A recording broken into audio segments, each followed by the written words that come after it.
Hello and welcome to the Messy Little Film Reviews. Today, since I am working on my goal this year of getting my musical to the theatrical stage at least, if not just getting next steps, getting music done, I thought I would talk about Smash. So, Smash was a show on NBC about putting together this Marilyn Monroe musical, and that's at least for season 1. We'll get into season 2. I'm going to see how long this runs if I just decide to do a season 2 as well, because I don't know how popular the show was. Catherine McPhee is in it, Megan Hilty, who I fell in love with Megan Hilty because of this, and it's also very interesting because it was like an Idol star going into acting, and that was pretty cool, and it was still about like singing, and I don't know, it was just very interesting. So I really liked it, and it has its moments for sure. It was enjoyable to me. I love show business shows though, but it only had 2 seasons, and I think it's because it got complexed and lost like what was fun about it, and it was in the era of Glee, and showbiz shows were like, you know, just everybody was trying to hit what Glee hit, but wasn't as easy. Not everybody has Ryan Murphy's powers, you know? But anyway, so we start this with the worst Dorothy dress ever. Like, I really don't like it, but to me it makes her look like a kid, and she's oversized, and obviously I think she had played Dorothy. That was one of her like big roles, Catherine McPhee's character, and that's like why she came out to pursue. So she's like doing that in auditions, and I can also see that like this dress isn't exactly like her high school Dorothy dress, but it's like the vision that she imagines herself in, but looks like an oversized kid to me. And then the casting directors pick up a phone in the middle of audition, which I've never had. I've had a couple of people on like our tech side get phone calls in an auditioning room all day, because you also have to realize that like that is usually auditions are like a whole hour-long process, a whole thing. And she ends basically her audition there after the phone call interrupts her. So you've got this dichotomy of Catherine McPhee with Ivy, who is apparently a huge slut. They back this up film-wise by showing ass shots. But Ivy, for being a slut, is also very confident, has this. I will also notice that is the characteristic that doesn't get talked about sluts, is their kind of go-getter fierceness. Ivy walks in to the audition is like, do you want a ballad or do you want an up-tempo? Then we go to Tom and Julia. I think Tom has an assistant that took out all of his junk mail. His name is Elias, and he has done some rearranging, and Tom is just excited he has real mail and that he is going to eat mac and cheese later. He's had a long flight. He has to unpack a suitcase, and Julia likes Tom's assistant and is noticing that he's gay, but Tom thinks that he's straight. They have a tea drawer, so they're my kind of people. I really do connect with the Julia and Tom characters the most. Then the audition that Catherine McPhee was trying out for is by Derek Wells, who is this terrific director. Julia and Tom start talking about like revivals in movies. Julia is supposed to be taking a break, but they're kind of getting excited about like the revival movie musical, or being musicals that are inspired on real life. That's like kind of a trend that's happened and is stayed to this day, to be honest. And Julia, when she was house sitting for him, read some of his books, and so did Elias, and they think that Marilyn Monroe is just beautiful and tragic, but Tom kind of writes it off as like, everybody's doing Marilyn. There's like an app where her skirt blows up, which I hope that, I mean, it makes sense that there's an app. I understand why someone would do that, but it also like is awful. But there's been musicals about Marilyn before, but they were a huge flop, and there's been movies about her diaries, but they are kind of excited about, what about like a baseball number? That would be fun to do on stage, because she was married to Joe DiMaggio. Also, segue for a minute, I love Marilyn Monroe. I like wrote essays about her in high school. I was a very, very passionate Marilyn Monroe fan. I think she means less to me than she did now, because I've discovered so many more actresses, but I do like, I think every woman has had a phase where she's just obsessed with Marilyn Monroe, and that's just like a rite of passagehood, but interesting, no? So Catherine McPhee didn't get the audition, but she has a hot British Indian boyfriend named Dev. So she's going back to waitressing. Dev works like in the mayor's office, and Dev is really encouraging of her career. He says when people look at you, they see light. And Catherine McPhee is really skinny, and so she's decided that she's going to eat more. She is not getting roles because she's not sexy enough, and she's really frustrated with that, which is like, I don't know. I honestly think that like, I mean, obviously they want you to be attractive in a way, but I don't necessarily feel like sex always gets you the role. But I can understand maybe being young and feeling like that.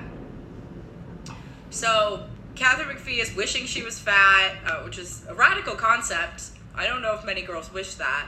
I could see maybe if you're struggling with a disease that makes you not gain weight and you need to gain weight to like feel better and feel good. I could see that. But she is hungry and feeling too skinny. Julia is going through an adoption agency, and I will say that the show, some parts go really fast, almost too fast sometimes, because you like want to like relish those moments. And overall, I would say it's relatively slow in the beginning of this, but that is like theater, that is like pre-production. It takes a little bit to get started sometimes in a pilot as well. First, when they say they're toying around the idea with the Marilyn musical, they're like Marilyn Manson, which also I am surprised is not a musical. I'm sure there are like musicals that are underground about it, but they come up with Marilyn the musical, and they're like, you know what, it's not a bad idea to have in our back pocket. Tom and Julie are like, because it's not a bad idea if somebody comes looking for ideas, and they're trying to think of like, how would they do it? Would they pull scenes from movies? Maybe there's a group theater number, a baseball number. Catherine McPhee's parents are coming into town, and she's worried that they're going to try to convince her to move back. Julia starts watching Marilyn. So Tom goes to support Ivy, who's on the chorus on Broadway. She's been in the chorus for 10 years and is struggling to break through. And her and Tom bond over when they were together on the West End, and she was doing a musical for him, and he kind of modestly says like, oh, this wasn't as good, and Tom is like, but I remembered you, and she's like, no, you didn't. And she cries at the wig. She's like not feeling fine, and she definitely kind of wants to leave the chorus because she's not feeling satisfied because she is a star, and I agree, Ivy is a star. Megan Hilty is a star. She just glows. I'm obsessed with her. Anyway, so she loves the people that she's in the ensemble with, but she just doesn't like the ensemble. She wants a part. She trained, and she's trying not to complain because most people never even make it as far as the chorus, you know, but she's just dreaming like everybody. Tom loves his assistant, but does say that he whines, but he does say, hey, you know, Ivy, we've actually got a break for you. Would you like to come cut the demo on this Marilyn Monroe musical? Julia's husband gets all mad because they're in the middle of the adoption agency, and Julia's like, calm down, you know, it's only one song. And I will say, like, the husband is overreacting. He's being really patriarchal. Like, I understand that adoption is hard, but also she should be able to pursue her dreams, and, like, being able to work in a career, like, I guess they need a mom if they're adopting, like, a new baby, because that's really important. But still, when you have a love for that, you have a love for that. Maybe that's your baby, you know? But he gets all mad because he'll go days without seeing her because the theater is really grueling, and he just begs her to please not make a joke out of him, which is also, I think, rooted in a lot of things, but a very real issue that I think a lot of women and men argue about. And Julia's just feeling really compelled because of the way that people have treated Marilyn, and that there is something really deep about her, how much that Marilyn wanted to be loved, and that want to be loved made her glow like she was saintly. And she doesn't want anyone else to steal Marilyn because she really is starting to want to do it. And the dad hates the theater. He really does, which is unfortunate. He's missing a lot of joy. I don't really understand how, if he hates theater, how he married her, knowing like just the things that it takes to make a musical, like the amount of passion, time to put into it is like, well, how did this even work?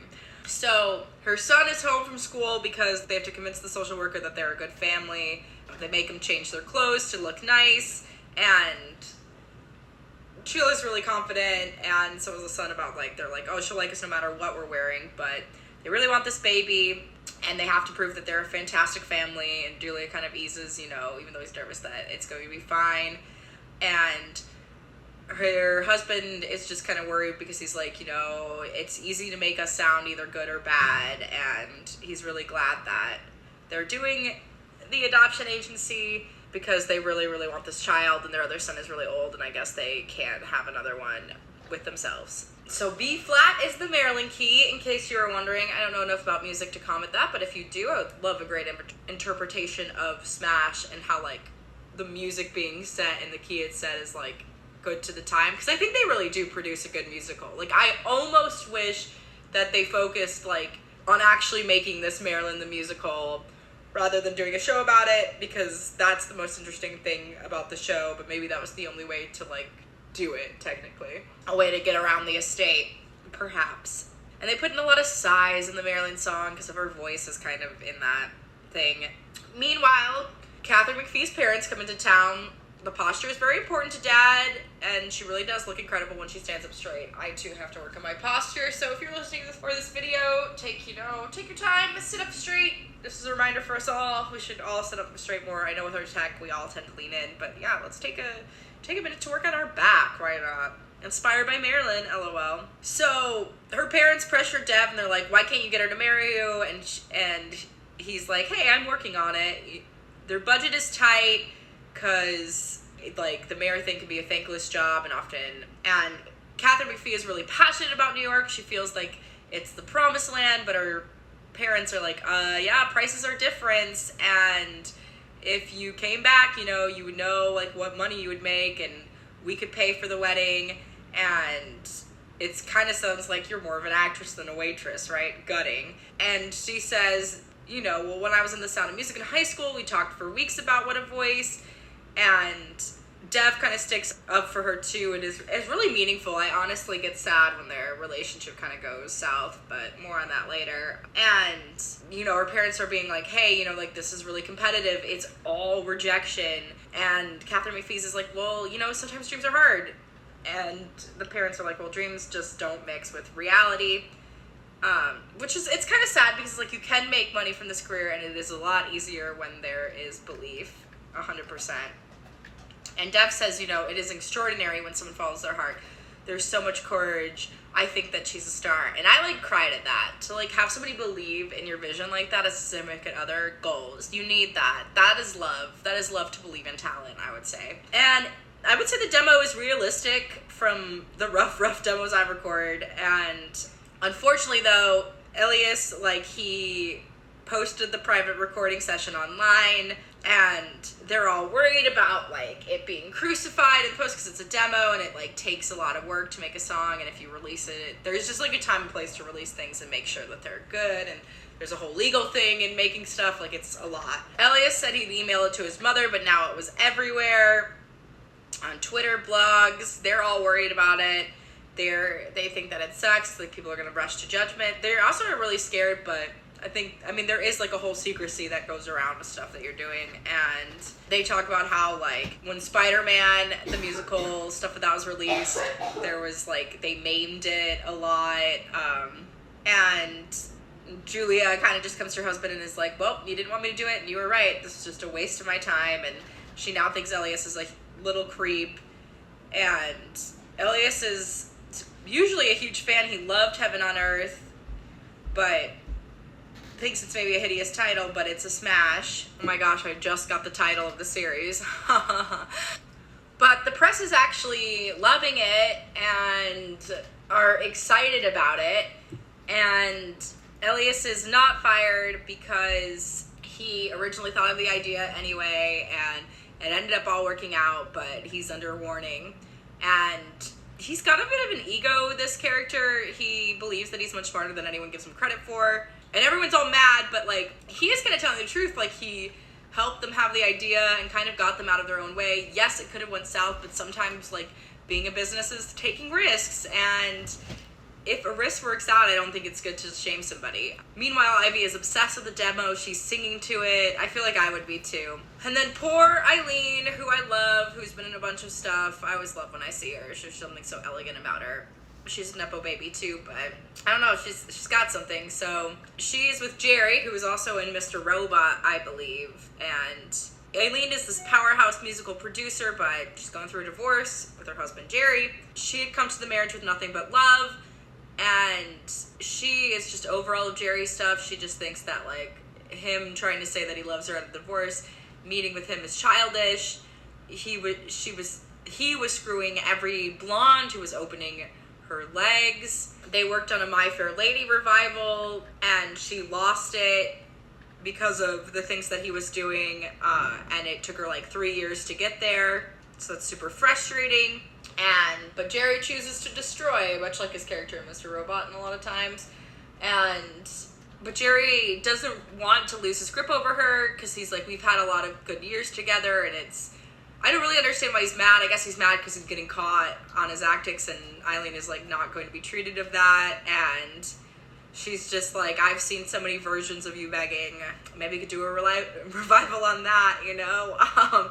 But she says that she'd see him in court, and he's like, oh, you don't do that. Everything's going to go into escrow. Elias also brought croissants for stealing the video.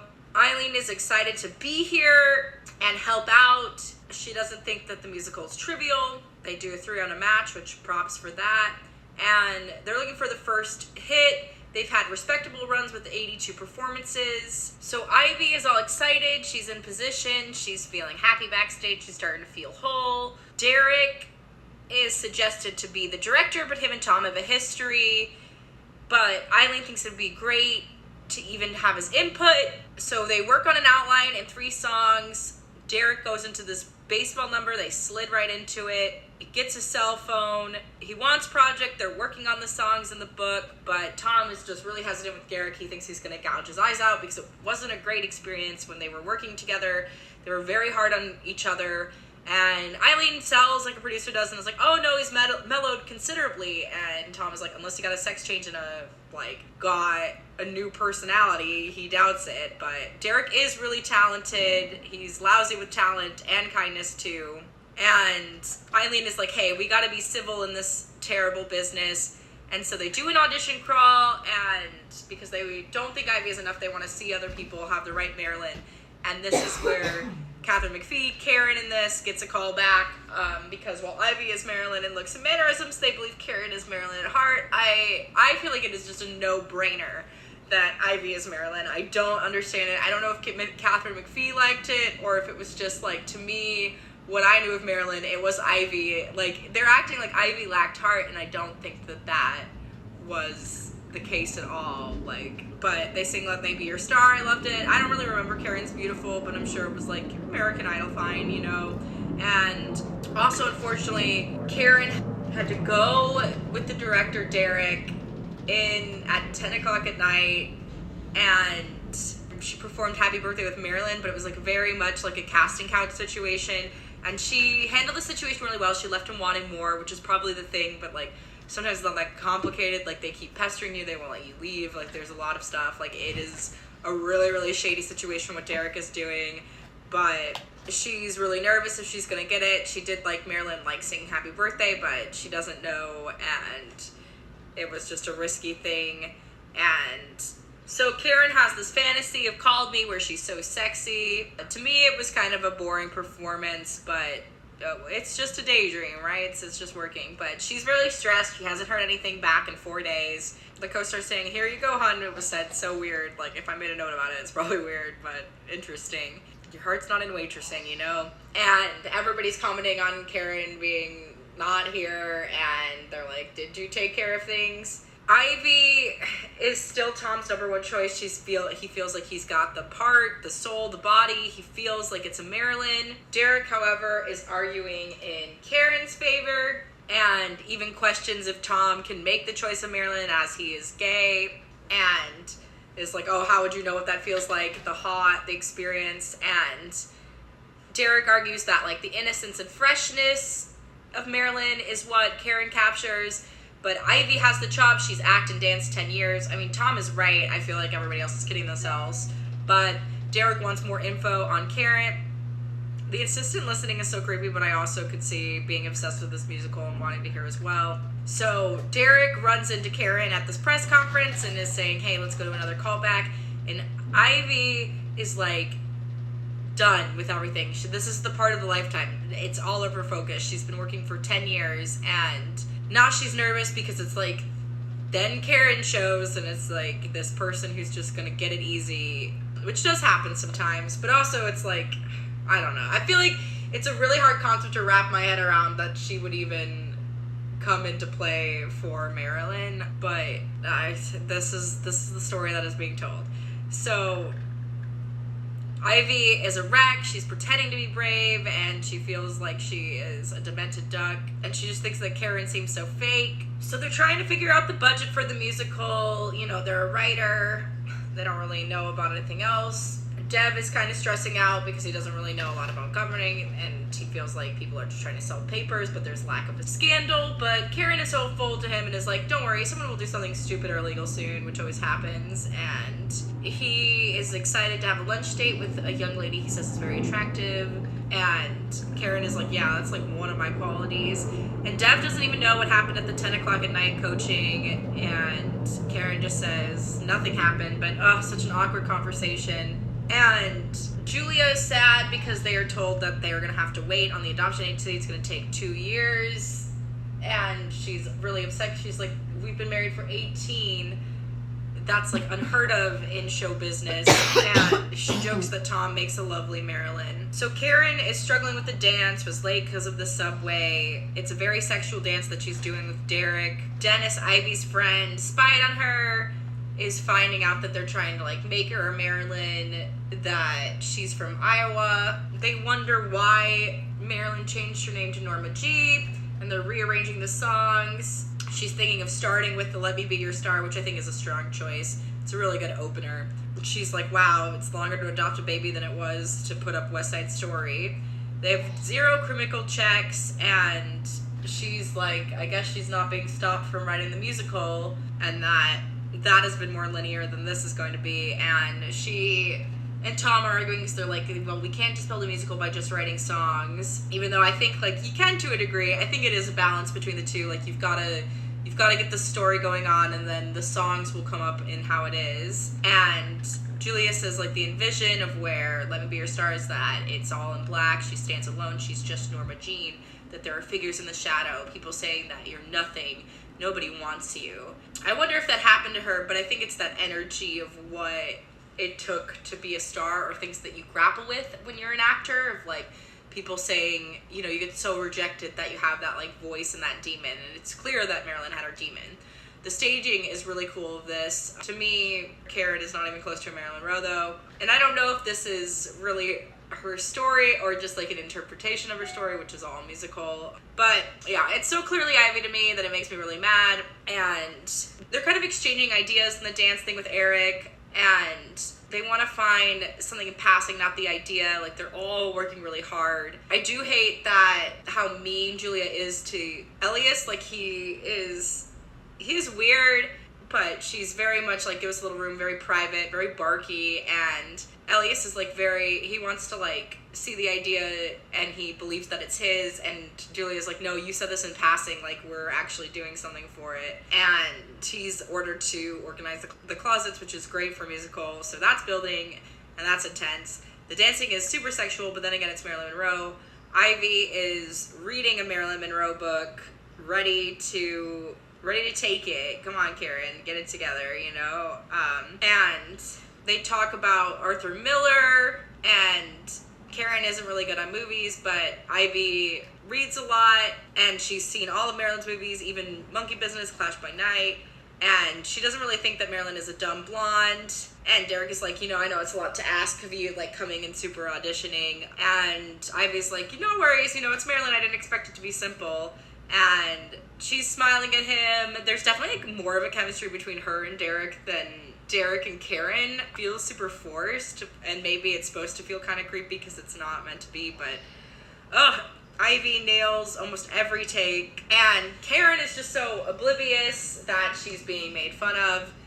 And so they introduce themselves to each other. It's kind of awkward. They compliment a scarf, and the door is open for Karen. She goes to talk, but then it is shut into her face. And Karen is starting to realize that like this Brit is messing with her, and he is a bit of a creep. And unfortunately, she's just going to have to get used to it because that's show business, and most of the men that have a lot of power are hard to deal with. But Karen doesn't want to get used to it because he's like creating suffering. And Marilyn is not British, and she does like a weird, terrible British accent. Then Karen and Dev are invited to the deputy mayors, and they both know that they'll both be powerful too one day and hard to deal with. Meanwhile, Ivy is practicing her voice. I guess the top lip doesn't move with the bottom lip to do a Marilyn, which is true because I just tried that. It's pretty fun. So Julia's trying to get a baby from China, and the baby's not even born yet, and Julia's just trying to get people engaged in the process of Marilyn, and Frank is asking her to be more realistic. It's like by the time that Julia is done with the musical, he's 47, and then when the baby comes, he'll be 65 when he graduates high school, and that he like doesn't want to do this. It does seem like that is a little old, but if they do want it, you know, like age shouldn't matter. And Leo finds out that that he's not probably getting a sister or brother, and he is sad that it sucks, and sometimes the show is just so off and it's sometimes so fire. I think there's a reason they don't really have Julia's family back in the second season. It's like a complicated thing. So they have no vote and it's over. Everybody's getting anxious. Frank just believes that it's highly unrealistic. It's taking forever. And he doesn't understand why she didn't wait. And Frank's like, you know, you wouldn't believe me because I told you. It's also pretty weird because Leo is like a teenager and he's like pretty old to get another brother, which I could also understand, like the pressure of time then. The writing can kind of be poor. Teresa Thurbuck is usually pretty good. She's like a lot of like high school theater, I feel like does her a lot of community theater. But the son, Julia's son, is kind of like that child is waiting to get a big brother. Like they're got two twin sisters in China, and it's very interesting because I feel like usually the cause is played out that a lot of like siblings, like they want to be the only child, they don't want to have a sister, and she's just worried that like, you know, like she can't do it all and she's like too old enough to make one. And Tom checks in on Ivy and sees is Derek harassing her, and Ivy calls Derek her own Johnny Hyde, who is Marilyn's first agent, who died when she died tragically tanked. Also, to clarify, Ivy says that Tom is her own little Johnny Hyde, not Derek. Tom likes that, the way that Ivy talks about Marilyn, and agents are everything, you know. Derek argues that Marilyn is a blonde who would fuck a husband, and Ivy is too much of a perfectionist, and that is not what Marilyn is. It's gonna cost $200,000 to carry the performance, but Derek still argues that she's too perfect to live with, like Marilyn never tried, but Karen is so green that it doesn't even begin to cover it. But they argue that Marilyn was green at the beginning. They throw out Scarlett Johansson, but with budget, they don't know about stars on this one. And Jerry comes in and tries to say, like, no one is going to buy Marilyn or make this. And Eileen is like, did I give any indication that I want to speak to you? And she orders a Manhattan, and she throws the drink in his face because he's trying to make a vampire musical, and she just says, we just need to go to another restaurant. So they're all working on making the role. They're getting 20 experienced dancers. They want to go to Broadway because there's nothing bigger than Broadway. But everybody's starting to feel a little overworked. They love the songs, and they love the scenes, and they love Marilyn, and they're like, they just want to go do it. Eileen is like, you know, this has to go fast, you know. She loves it, but they've got to get the Marilyn and settle on. And then Julia's husband wants to go back to work as a science teacher. I keep writing in all my notes, how are they together? I guess I just really didn't buy this relationship. He misses the periodic table, he misses kids, and he just can't wait anymore for this adoption. And he's like, you know, Julia, you have your writing, all I have is waiting. And Julia is like worried. She allows him to go back, but she's kind of upset. You know, she hasn't really had this writing like this for a while. And he is like, well, I guess I could get you to understand. They're just in a really bad space marriage-wise. And it's really kind of unclear why it fell apart so fast. Like, I wish that we're kind of coming at the tail end of it, and we don't really know all the details. So Karen is supposed to go with Dev because she is a selling point, because she's hot, and so the deputy mayor will get distracted, and he has an eyes for ladies, and she's working on being famous. But Derek isn't finished with Karen yet. Their dancing took a while, and so they need to work on the DiMaggio scene. It's so much work, but, you know, a good director builds relationships, and she does a scene about, like, stability and how Joe DiMaggio's never home, kind of echoing a little bit of a reverse of the scene of Frank and Julia beforehand, but her read is so flat, and she wonders if like she should put in some more Marilyn because she's not really doing anything. And Derek says that, you know, there's a lot of what makes Marilyn Monroe already in Karen. She doesn't have to be. I 100% do not see the Marilyn Monroe thing with Karen, and I think maybe a lot of people ended up agreeing because we go into a different situation in season 2, but we'll get there. And so there's this other kind of dichotomy happening, like in the scene, that Marilyn wants to please Joe DiMaggio, make him happy, and it terrifies her if he can't make him happy, and it's this weird like sexual thing going on with like the actor-director. And Marilyn was like told what to think, and Karen is now in trouble with Dev because the rehearsal went late and he was mortified in front, and Karen couldn't call or text, and Dev was so worried that he really couldn't focus, and he needs a minute because she is so mad that she stood him up. And so Karen just says she didn't know what she was allowed to do. She was confused. She didn't feel like there was ever a right moment to text. And it really is hard in those situations. Like sometimes in acting and art, it just like runs over. And Derek is also being a little sloppy, 100%. So she apologizes and she really says like, you know, it wasn't intentional, and Dev is all right with it.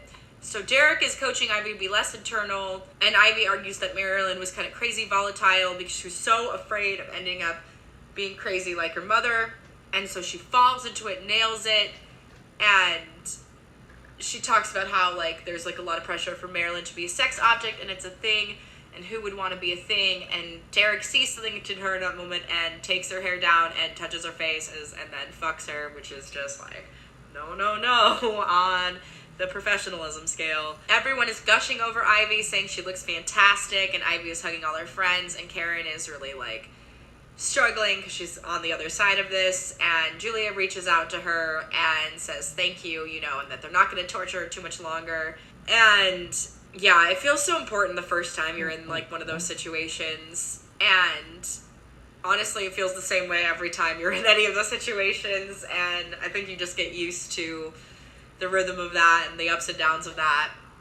I personally, again, I don't see Marilyn and Catherine McPhee at all. I think the part they do in the next season makes a lot more sense for her. There's not a lot going on with her face-wise. I'm imagining that she is pretty green to acting in real life. In the wig with Marilyn, I don't even buy her. So they believe that Ivy should have it. She's trained. She is a star. It could happen. She's incredible, spontaneous, sexy, intelligent, passionate, beautiful. But they think that maybe she's too perfect. But they argue that there's a loneliness, a heartbreaking, and like they really like Karen's innocent. They're listening at the door, trying to see what happens, and they don't really want to talk about it. Ivy's really nervous, but Tom says, you know, I want to go tell you in person, and she's like, and immediately she thinks she didn't get it because you get used to it, you know, and you get that negative thing, but she got it, and she was Marilyn, which is like heartbreaking and beautiful for her, but hard for Karen. And they all feel lucky, but Eileen still sees something in Karen, so she's really lucky. She says, keep an eye on that one. And Derek hints that, you know, Jerry picked up My Fair Lady and wanted him on board. And Eileen is devastated because it was 3 years of her life. It was so much work, but Derek was like, I didn't take it. And she cries out of that and is so happy. And he's like, yeah, people are going to call me crazy for this decision, but I love Marilyn, you know, it's not an American Eliza Doolittle, it's way much more, and that Eileen is easier on the eyes than Jerry, and it is like a heartwarming moment, like, you know, even with Derek's faults, you understand kind of why he's working. Personally, Derek is like I really do actually love his character. This guy is so compelling, but what he's doing is awful. So Ivy gets announced at a bar dig, and she does a song. Julia wrote a letter to the birth mother and talks about how, you know, neither of them exist yet. I think the birth mother is Native American, which is pretty cool, and she pleads that, even though they didn't know her, they want her to give birth, and that they would guard this child and raise her with love and protect her. And they do this, like, comparison of, like, two lambs who acknowledge with pride, hear us and know that she is safe, and the husband shows up because he couldn't miss it. And, yeah, I love the song that Ivy sings. I think they wrote probably the best song in the musical is Let Me Be Your Star already, but there's still some good stuff. The montage at the end of the last episode was unnecessary, but I do love, I love that song, Crazy Dreams Come True. It's such a beautiful moment and a great song, and I 100% recommend that you listen to it. Okay, the sex scene between Ivy and Derek is filmed very odd. At this point, they've got 8 songs in the musical, half a book. Ivy is preparing like wild. She's reading, she's watching DVDs, and she wants to get together with Derek sometime and work on her. And Derek jokes that like them having sex is working on her. They're mixing business and pleasure. And now Ivy's a little bit worried that she got the part with sleeping with this evil director. And I mean, Derek is definitely kind of a fox like that sometimes, but she kind of feels bad that she got the part because of sex, because they slept together, and her friends are probably like, probably didn't hurt, but you know, like, enjoy the sex, you got the part. Like, no, there's no shame in it. Like, you did what you had to do, which is definitely, I think, part of this culture, unfortunately. Eileen finds this jewelry that was inspired by Marilyn Monroe in The 7-Year Itch. I think she's in BoJack Horseman, which I love her part in that. I think she's the creepy producer in that too, probably because of this role. They're knockoffs, but she gets them. Lots of changes are coming fast, but Karen is happy that she is in the ensemble and that Ivy is lucky because he got us a great part, and she still thinks being in the ensemble is a terrific opportunity. She's very polite, but she is a little bit scared that there's like, it's going to take so much time to be in the ensemble, and they go, you know, life is king, but theater is longer, which I love. So Dev and Derek kind of show up because Derek is like, you know, a lot could happen from the opening, and he makes out with Karen to kind of show his responsibility. They're both also British, so they talk about like, oh, he was from South London, Oxford, and Cambridge, and that Derek was under a lot of pressure, and so is he off the boat as a third generation, and they alpha off, and Karen is kind of confused, like, why is Dev acting like a jerk, you know, to her boss, like she can take care of himself, but Dev is like, he wanted to establish his place, and that he gets to go with the girl. Oh, the British rating left me pretty unimpressed. They were watching like Gone with the Wind, which is kind of, they talk a lot about like the old stereotypes, which are very much in Marilyn Monroe, which I think is a clever commentary. Like, Trisha Thiebach, she has a career for a reason, you know? So Dev and Karen do a dip, and all of their troubles are gone, and now they're looking for a good Joe DiMaggio. They say that Michael Swift is available. I do not like this grenade cover, but the dance is kind of cool, even though some of the dancers are a little bit emotionless, but there are good dance shots. So Swift is sensational. He's also a huge baseball fan. Jerry tries to tempt Derek to go to My Fair Lady at the end of the month, and is curious about who gave Eileen earrings, and she throws a drink at him, and she's like, oh, sorry, I don't know why this is happening. I'm such a klutz, which I love. And Karen is kind of stressing out, and her coworker is like, yeah, you don't really want to waste a lot on workshops. You know, an ensemble is fine, but it's better than like the garbage man and sanitation man, but you're going to be missing a lot of shifts for next to nothing, and the show could go out the window at any time. Julia is working on trying to get Sinatra's swing, saying that it needs more heart, and she doesn't like Elias, and she doesn't have to like everybody, but she does like Derek. Tom does not like Derek. He still thinks that he's like a tiger who eats all the talent, and Julia's like, you know, Marilyn is a tragedy, and she is worried about Michael being DiMaggio with the other show, but his show is closing. And she talks about how Marilyn and Joe really want to be a normal couple in this moment in the song. They're already negotiating with Swift's agent to make sure that like everything is reliably sourced. But Julia's hesitant. She still really doesn't think that he's right. And he's like, you know, I don't love DiMaggio. Maybe we don't need him. And they're like, what is Marilyn without her men? And they go and talk to him and say that, you know, Swift, he's playing with his kids, with his wife, you know, that he got DiMaggio and he's very exciting.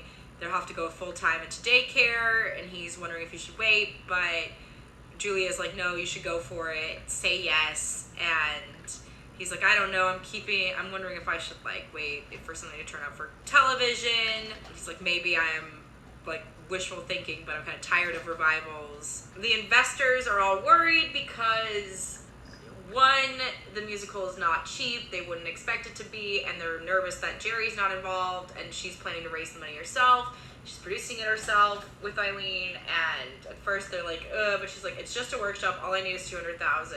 So Karen and Dev are at a karaoke bar. She is debating about going back home to a baby shower, but she's worried about money, and Dev is like, you know what, don't worry, I'll cover it. Like, go home, have a good time, talk about what happened, and she would crush all of Iowa if she didn't show up. So Elias is talking to his friends. He talks about this situation, and one friend is like, oh, my mom knew a brother who slept with a brother, and they need to pay you for the idea. So he steals Julia's notebook, which is awful.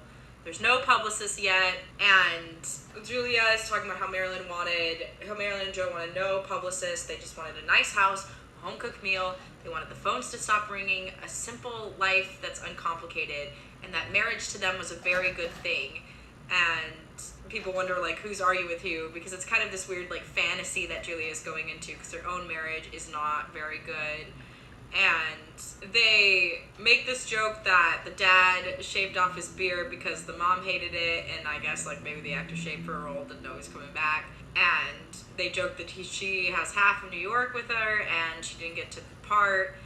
And she's just like, you know, it was a long shot, but she was excited to be on the ensemble with the ground floor, working with top composers, even though it's only $200 a week, and they're like, oh, well, are they gonna hold their job for you? And she's kind of sad, and she's like, yeah, sarcastically, that she's really glad to be here. And Karen can't go 2 days without thinking about Broadways, and it's not that 3 days is not long either. Her high school boyfriend was an idiot, and directors are the biggest idiots of all, and theater is still high school, she comes to the conclusion. And so she's debating if she should call Derek, but she doesn't want to be pushy. But Marilyn was pushy, but it backfired. But she was famous for knowing how to dial a phone, and a lot of people, like, I mean, it is. You got to reach out and build relationships. And, all of that was Ivy, dealing with Derek and wondering if she'd be pushy. And so she's curious of, like, you know, what does it mean that she never goes to Derek's place? And Derek thinks it's dumb that she's calling, because he's like, you've already got the part, you know. Her friends are, like, encouraging her to call. She's already got the part. She can't lose anything. And she runs into Derek and goes with him, even though she looks like a duck, a very fetching duck. And Elias is still lying that they took his idea, and they're like, you gave us the idea. And Elias thinks that Julia is a problem, but he has defended himself by stealing, so it's not going very good. And right now, it's already mostly lyrics, and it's all of their ideas. And Elias is also not gay, and he's being a secret spy and kisses with somebody, even though I think this man is bi. Michael, meanwhile, is debating if he should go be DiMaggio, because he wants to be a good father, and theater is irresponsible, but his wife encourages him to go be the best man that he can be. And the wife says that his son will love that he plays Joe DiMaggio, and he's like, I don't think Archie will care. And he actually really likes the plot lines. They talk Eileen through the outline. The show's great, but it's not entirely a show yet, they tell DiMaggio, because he's really excited to do it. He thinks it's great, but he believes that what they have is terrific. And Julia was really worried that he might pass. There's clearly some tension between them, and he's like, you know, everything's gonna be great. I got married, I have a kid, and Julia's like, wow, that's amazing. And then he smells her and says that she smells good, and there's something, it's heartbreaking to watch this, like, power play, but it's a very real thing that goes on in this industry. And they say to each other, see you in rehearsal. And Eileen gets jewelry and a Manhattan, and Jerry is like, oh yeah, I bumped into the guy who's investing. We're all having dinner about Marilyn, and she's like, you're sabotaging me, I'm divorcing you, and you should go back to your blondes. And he's like, they blend together. And he's like, we have exquisite taste, we enjoy each other. And she's like, yeah, when we're not cheating. And he's like, look at you, you're like glowing. You don't know all the specs, like, I can help you, I'm in, I'll help the musical, everything you've done is because of me. And she's like, you only brought me earrings because you think somebody else bought them. But the joke is, like, I bought them myself, and I'm producing this myself. And she throws another drink in his face. It's a running solid bit. You gotta do it, Jerry warns that contracts are going up, and that the running cost is due for a bump too. Sam and Tom go on a date, but they're feeling a little shy, but Ivy told Sam to go for it, and that she's dating Derek and having sex in the dressing room, which Tom believes is unethical, that Derek is taking advantage, and Julia's like, well, maybe Ivy's taking advantage. She got the part, which is just like, the power dynamics don't work that way, Julia, but I also think women, that is a realistic thing that women say. It's unfortunate, but it is what it happens. Like, and Julia's like, it slept together, it happens. And Tom is like, I care. And Julia's like, I'm not going to judge. And Tom's like, I do. And Elias comes in, and that makes Julia upset, and she wants Elias to give them space. It's weird how he explains like the handling of her notebook over to her, and she doesn't want any of his tea. And she just wants him to go. But they have a few things to work out, and the privacy is not working for Elias, and she's just like, you know what, you need to be careful what you say, because you have a problem with your temper. And she's like, well, I've already fired you once. And Elias is like, well, it didn't stick the last time. This guy does feel very sociopathic. I hate the way he gives back the finding the notebook. It's just so creepy and gross. It's just really awful. So Eileen is showing off her new little baby, her like little Broadway baby, but the investor is like, oh, Jerry was persuasive. It's been a wicked year. You don't have a star. I'm happy that people are talking about it, but Jerry has proven that he can already do this. And Eileen is like, but I'm not comfortable dealing with him. And the investor's like, listen, I'm not gonna deal with Jerry if he's not on it. Like, feminism is overrated. Like, and Eileen's, well, it would be awesome to have your support, but I would support it, you guys are still married. And she's just like, I don't want to be an idiot. Then Karen is just feeling silly. There's like giant bears in Iowa, and she's like, but she connects with some of the people, and they're like, if you need a friend, like, come call me and, hug me while you're here now.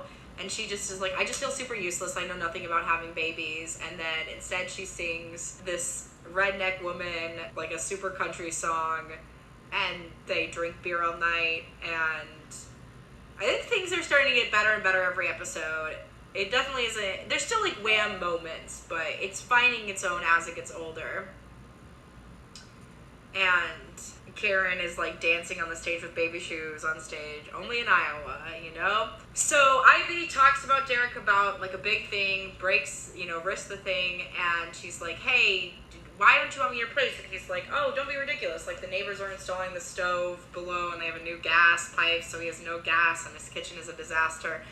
And Ivy laughs, and she's like, oh my gosh, I thought you just didn't want me in your home. And he's like, I want you everywhere, darling. And I don't know if I believe him. Sometimes I feel like they have no chemistry, just because he's so dirty sometimes. Mr. and Mrs. Smith, the song is very boring to me, but that's absolutely what it's supposed to be. And I love how cute Julia says, sorry about the fight to tie.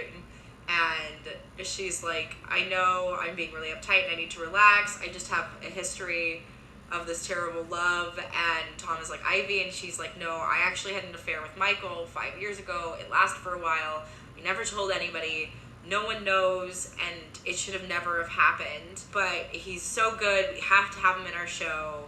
But she's got a big crush on him, and when they've walked home over the Brooklyn Bridge, they bumped into each other, and they were making out, and there was lots of sex and love, porn with imagination. And she's like, she's been over for a while, but she needs Tom's help to not go back there, and no one else can know, which, this is stressful, but that's what you do with business partners. And Karen argues with her dad that she's fine, and that she's great, and the chorus, that she's fine in the chorus, and in a workshop that's bigger than what so many people get to do.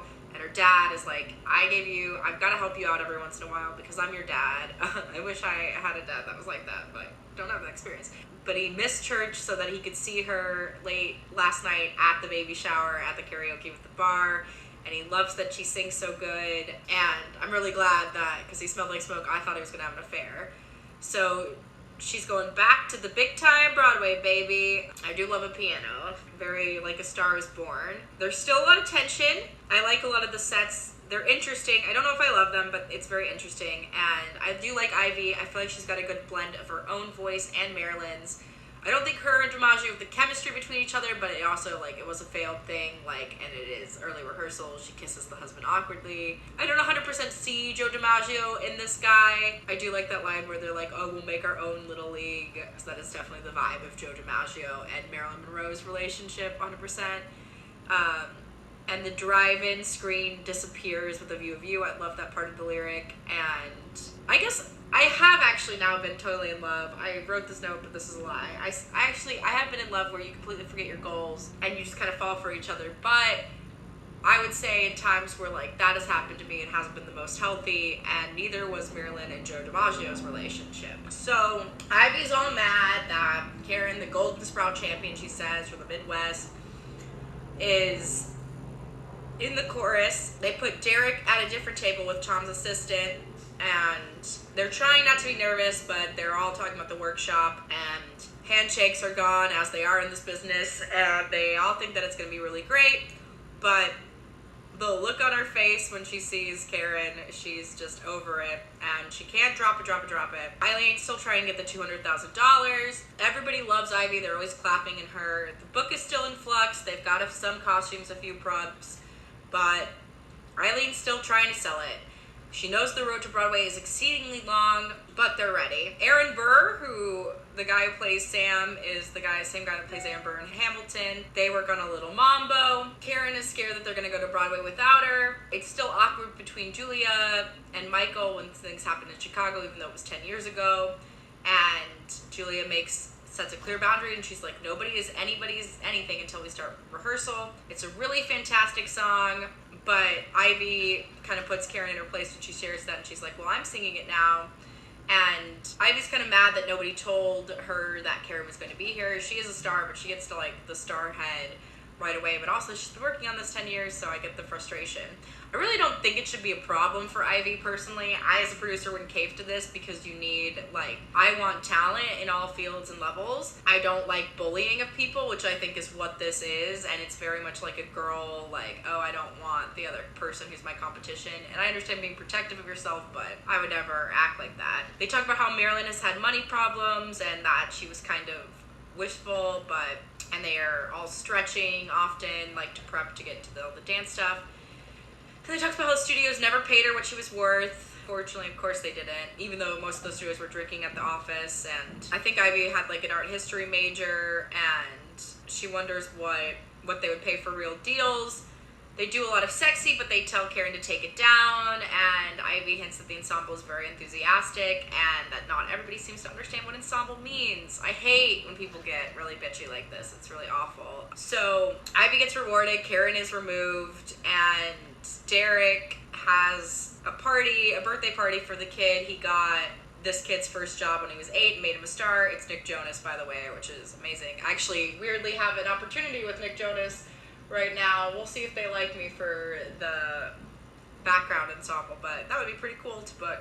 But it's kind of funny that coincided right now. Life is interesting that way for me. So Derek is being sentimental and wants Ivy to come with him to the birthday party, and because she's doing nasty with the Dark Lord, and Karen is judging that, like, oh, really, you have to sleep with the director to get the part? Like, that's what you have to do? Because she wanted to know when the new songs are coming, but they were like, they're not getting that much sleep. And Karen is not my favorite person. I understand, like, she is kind of a good role model of not sleeping, but I think Ivy really does love Derek, so it's very complicated. So they tell Karen to, like, take care of herself and treat herself right because anything the star wants is okay. Julia's idea for Eileen to get the money is, like, to sell something that Jerry gave her is pretty impressive.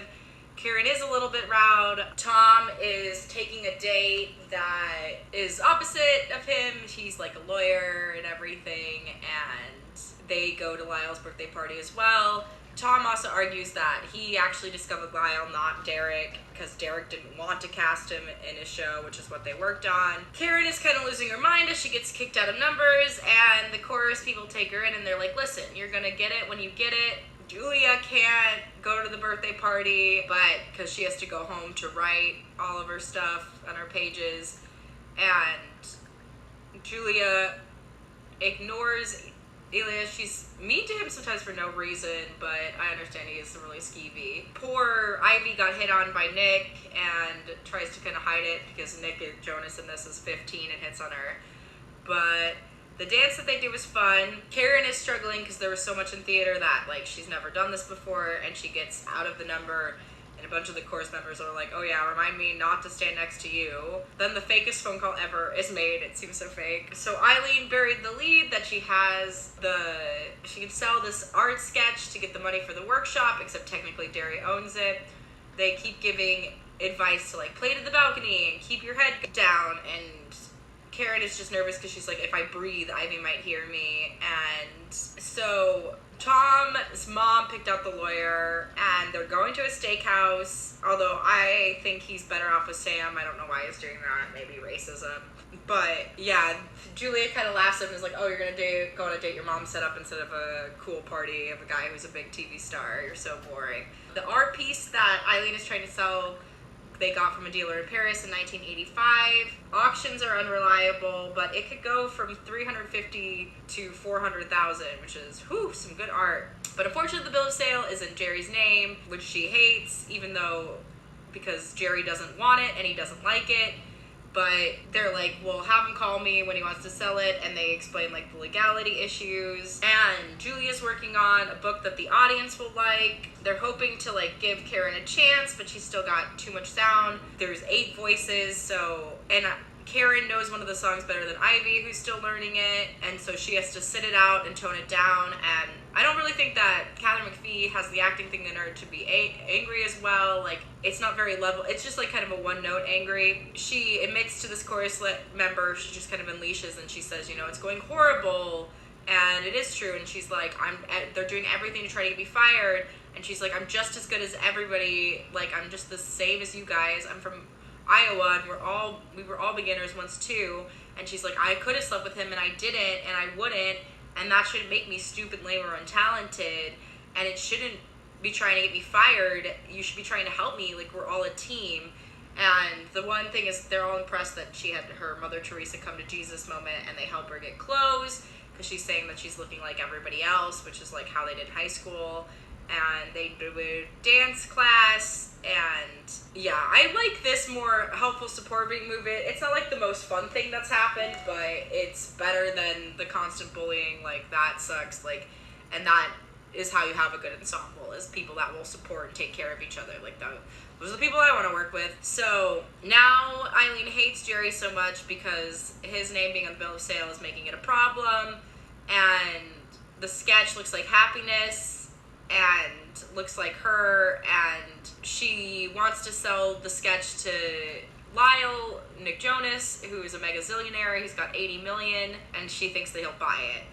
So they try to get Karen to be not too big, because you don't want to be upstaged by chorus. And they do kind of talk to Ivy that, she didn't have to pull a diva, and she likes that she was cut. It makes her feel better. And Ivy is enjoying the view of everything at Lyle's party. There's, like, she's in a Zach Posen dress. She gets zipped up.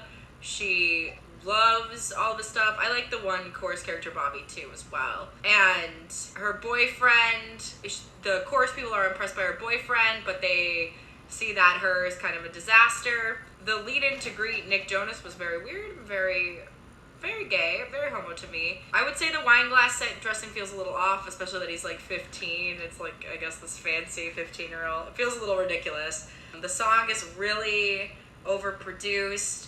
He's a precocious little 15-year-old. Somebody says they were 12, and I'm like, in what universe? But I always think Nick Jonas is a little bit adorable, and he keeps asking Ivy to see the bedroom, who thinks that she's kidding, and he's like, oh, I wish you didn't think I was kidding. And so Eileen is trying to apply all her principles and shoot all of her shot with Nick Jonas trying to get him, and he's like, I'm a little bored at work. She's like, I know you look nervous, but I've checked it out online. I'm in on producing this musical. If you want, you can use the painting as collateral, and then you can just pay me back my shares. So, but he does want to see the musical before he invests in it, and she introduces Ivy as the actress, singer, dancer, and sweetheart, and everybody knows who they are because they talk about her all the time, so they're obsessed and interested. Then they're surprised to see Tom there and his assistant, who just like invited himself to the party without Tom, like a super weird move. But when you're a big star, you get a lot of people wanting to crash and become friends with you because you have all of this cash and you're all over the map. So Nick Jonas agrees to the stock exchange with Eileen. Karen is practicing with herself in the mirror to make it good. Ivy has a problem with an artichoke cart, and the background is still telling Karen, like, you don't have to be a champion, that's all Ivy's job. And Karen insists that she's trying, but they're like, listen, you're so not trying. They're like, getting into a show, you're getting a lesson. They're like, don't lose focus, eyes out, nobody's bigger than anybody, nobody's out of line. There's a couple of weird reaction shots here, but I do like this, like, teaching of it, and, like, being in the ensemble is an art. Eileen is still talking with Nick about how, art never loses its value, art and gold mining don't, the stock market is a mess, there's a lot not in syndication, and she was saying he's like, okay, we'll do $175,000 for the drawing, and give points still, and they'll come out even. And if it's a success, you'll get the sketch back. There's, like, a 1 in 1/2 chance. And so they get everybody at the party who can to show Nick Jonas a little thing to perform. They call Michael when he's at home with his family. Karen is still pulling focus a little, so they're still working on that. They're worried in doing this number that it might be worse than New York press, but it's good to have reinforcements to know that they would show down in the town, and they're aiming for off-Broadway right now to eventually be on a Broadway. Ivy wants really hard to be a musical star, and they're becoming best friends, and they gift new music, and they do a number that Marilyn sings to the troops, which is this, like, really sexy, I never met a wolf that didn't learn to howl, that song. I love that song, but they do that number. Ivy seems to, like, read minds and make all these easy changes. She's Marilyn herself. She really is always on. She really, truly does make it more effortless. She gets people to dance. She grabs the tie. The waiter guy is a great dancer. Nick is like, where can I sign after, right? How can you say no to Ivy? And he comes in, jams on the guitar. Every jam is flawless. The show's so thrilling, honestly. So he's still trying to pursue her into the bedroom, but he takes off the guitar fast, and you see that Derek is talking to beautiful women anyway. Oh, he's so toxic. And Nick's like, I'm nicer, but Ivy's, it's not for her. And Karen is working, but Deb still thinks that she's his happiness, and she's like, you're drunk, and he's like, you're wonderful. Nick Jonas's character is so emo, but I understand me also. This episode is pretty much fun. And a lot of things, like, they rocked it. It's looking awesome. I really liked the way Tom played piano. It was very impressive. And they're impressed also that Nick Jonas does it as a TV star and is dazzled by the piano player. Eileen has got her game on. She's always on the phone. She's in charge of the press. She's working the office. She's important. She's getting good looking. Ivy is all mad that everybody saw Derek with that woman, that he had his hand on her ass, and he's like, it was a potential investor. And he's like, I'm going to be a person that flirts. I'm going to put my hand on butts on lots of women. I'm to get them to throw millions of dollars. And he's like, don't worry. They didn't get the part. You did. And he's like, this is who you are now. And Ivy is like, listen, this means everything to me. And Derek's like, well, if you want to feel safe, go back to the chorus. There is nothing safe about being a star. Which, like, whew, he's not entirely wrong, but oh my goodness, the way to say that, especially in that relationship, like, there needs to be an HR person figuring that out. And then they have this kind of argument, but the bedroom's at Lyle's house. This 15-year-old, who is a minor, by the way, they're like, oh, the bedrooms are very good here, and so she's like, show me to him. So super toxic, but all right. Karen may not be the best dancer, but it is captivating. And there's another girl in this chorus that is so cute. I love when they break out the songs. I am confused why they didn't frame the 3 backup dancers, but the reflection of the window is very beautiful and sexy, and Karen still feel like she stands apart, and I also kind of feel like I still also have this problem. When you're a star, I guess you can't hide it. So Alias is going to work for Jerry and made him like the generous offer. She's trying to like make an opportunity because he can really use a hand. Ivy is having a hard time relaxing. She lies and says she's not afraid of everything, and she's just kind of really afraid of Derek, and he marks that she's just afraid of anything below neck. He's so rough. He's just so He says like there's problems below the throat. I love Ivy's coat. Julia doesn't want to show anyone some of her new ideas. She's talking to herself. We have a very similar brain. And she keeps losing kind of her husband. And she's worried because they have a lot of questions about the hotel scene after rehearsal. And she keeps saying like, oh, there's work tonight, and keeps wanting to bail. And she was like, well, she liked Michael like 10 minutes ago. And Jerry's lawyers are getting ready. Karen thinks that she's late, but she was early to her husband's party. Her husband is not a tool, but you don't really root for him, or her fiance, her boyfriend Dev. He's not the worst, but you just don't really root for him. You don't really care if he comes back. Jerry argues that he's not husband of the year, but he was still the love of her life. And he argues that the show is not a show quite yet, and Julia is still writing, and that they should plan for the funeral of Marilyn, and Eileen argues that Marilyn is not just a love story, it has bigger themes.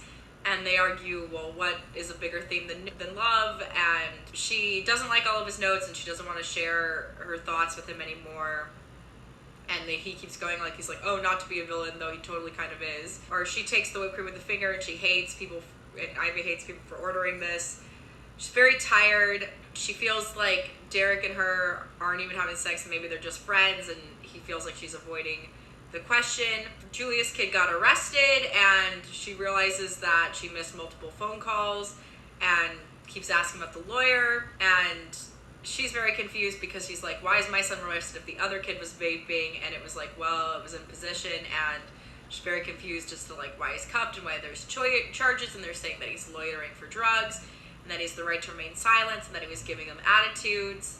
And she argues for him. He's like, he was just trying to enjoy the park on a beautiful day, hasn't done anything wrong. So they're looking for somebody else as press secretary, still trying to meet deadlines. I think some of the investors are like, fat white guy with bad teeth, which seems accurate. He's still having to deal with Jerry, and they don't really know why. He thinks he has another upper hand. Something crafty is going on. Julia is feeling super overwhelmed, says, kill me again, kill me twice. And her son is like, I wish I'd gone to the movies instead. And he wasn't only smoking, he was doing something else. He was choking, and he tries to say it off that it's not a big deal. Julia goes on about Michael and says that he was really amazing, and they were having a work section, and she doesn't let herself be kissed, and she tries to keep him epically grounded, and she knows that it was stupid to go to bed with him, but Julia grounds her son, because even though he knows it was stupid, she sends him to bed. She feels like she shouldn't have yelled at him but hugged him, but she knows that she's not done. She just is feeling all over the place, talking with Michael with the script. She's been crying out loud, feeling guilty, eating ice cream and apple pie, and talking about this play when her kid is just arrested. And then she's missing flirting with this ex-boyfriend, and she feels like this is a wake-up call. Ivy is still reading a Marilyn memoir. She's pretty good with the computer, and she doesn't really need help. Karen is using her acting abilities. They're 12 days out from their workshop. They're trying to tap dance her son out of jail, but Dev and Karen finish the date, and she's all acting to get to Dev's career sex. They say a heartbreaker next to the Lakers, but sports are an enigma to me, so I don't really understand why some sports stuff was here. Ivy and Derek have some problems because Derek says that she's not getting the vibrato, and she's like, I just did, and he's like, you're too hard on the belt. And he doesn't really show her how to do this vibrato, which always irritates me with directors, but then again, that's like, it's the everlasting problem. And she says that you're not really speaking English, and he makes Karen do the happy birthday as Marilyn, and to like inspire Ivy, and it's so evil, and Ivy is so mad, and he tells Karen to work with Ivy on that happy birthday with Marilyn, and Ivy is like, you know what, hey, don't come home to me, and he's like, yeah, that might be wise. And Karen is just feeling like it was so worse, like it was just bad and terrible to be in that situation. Like, it's so gross. Derek 100% needs to be fired and sued. Their piano is out of tune, still sticky. Their equipment is not to their liking. Tom is like all mad that people have to suffer, and that Derek is not thinking about what he's done. He's not really reflecting. Most people think that Tom is being silly because everything sounds amazing, but Ivy is so frustrated that she has to take a singing lesson from a chorus girl, and it's really awkward for her. It's not really awkward for Karen. And she's like, I'm not a threat to you, Ivy. I'm not really anything. Like, just grow up and accept what I bring to my party. And Ivy's like, don't get ahead of yourself. And so she works on her with the dialect. It is really weird to say that to like a chorus member. Like, Derek is 100% out of the control. And Karen brings up that like Marilyn got help all the time.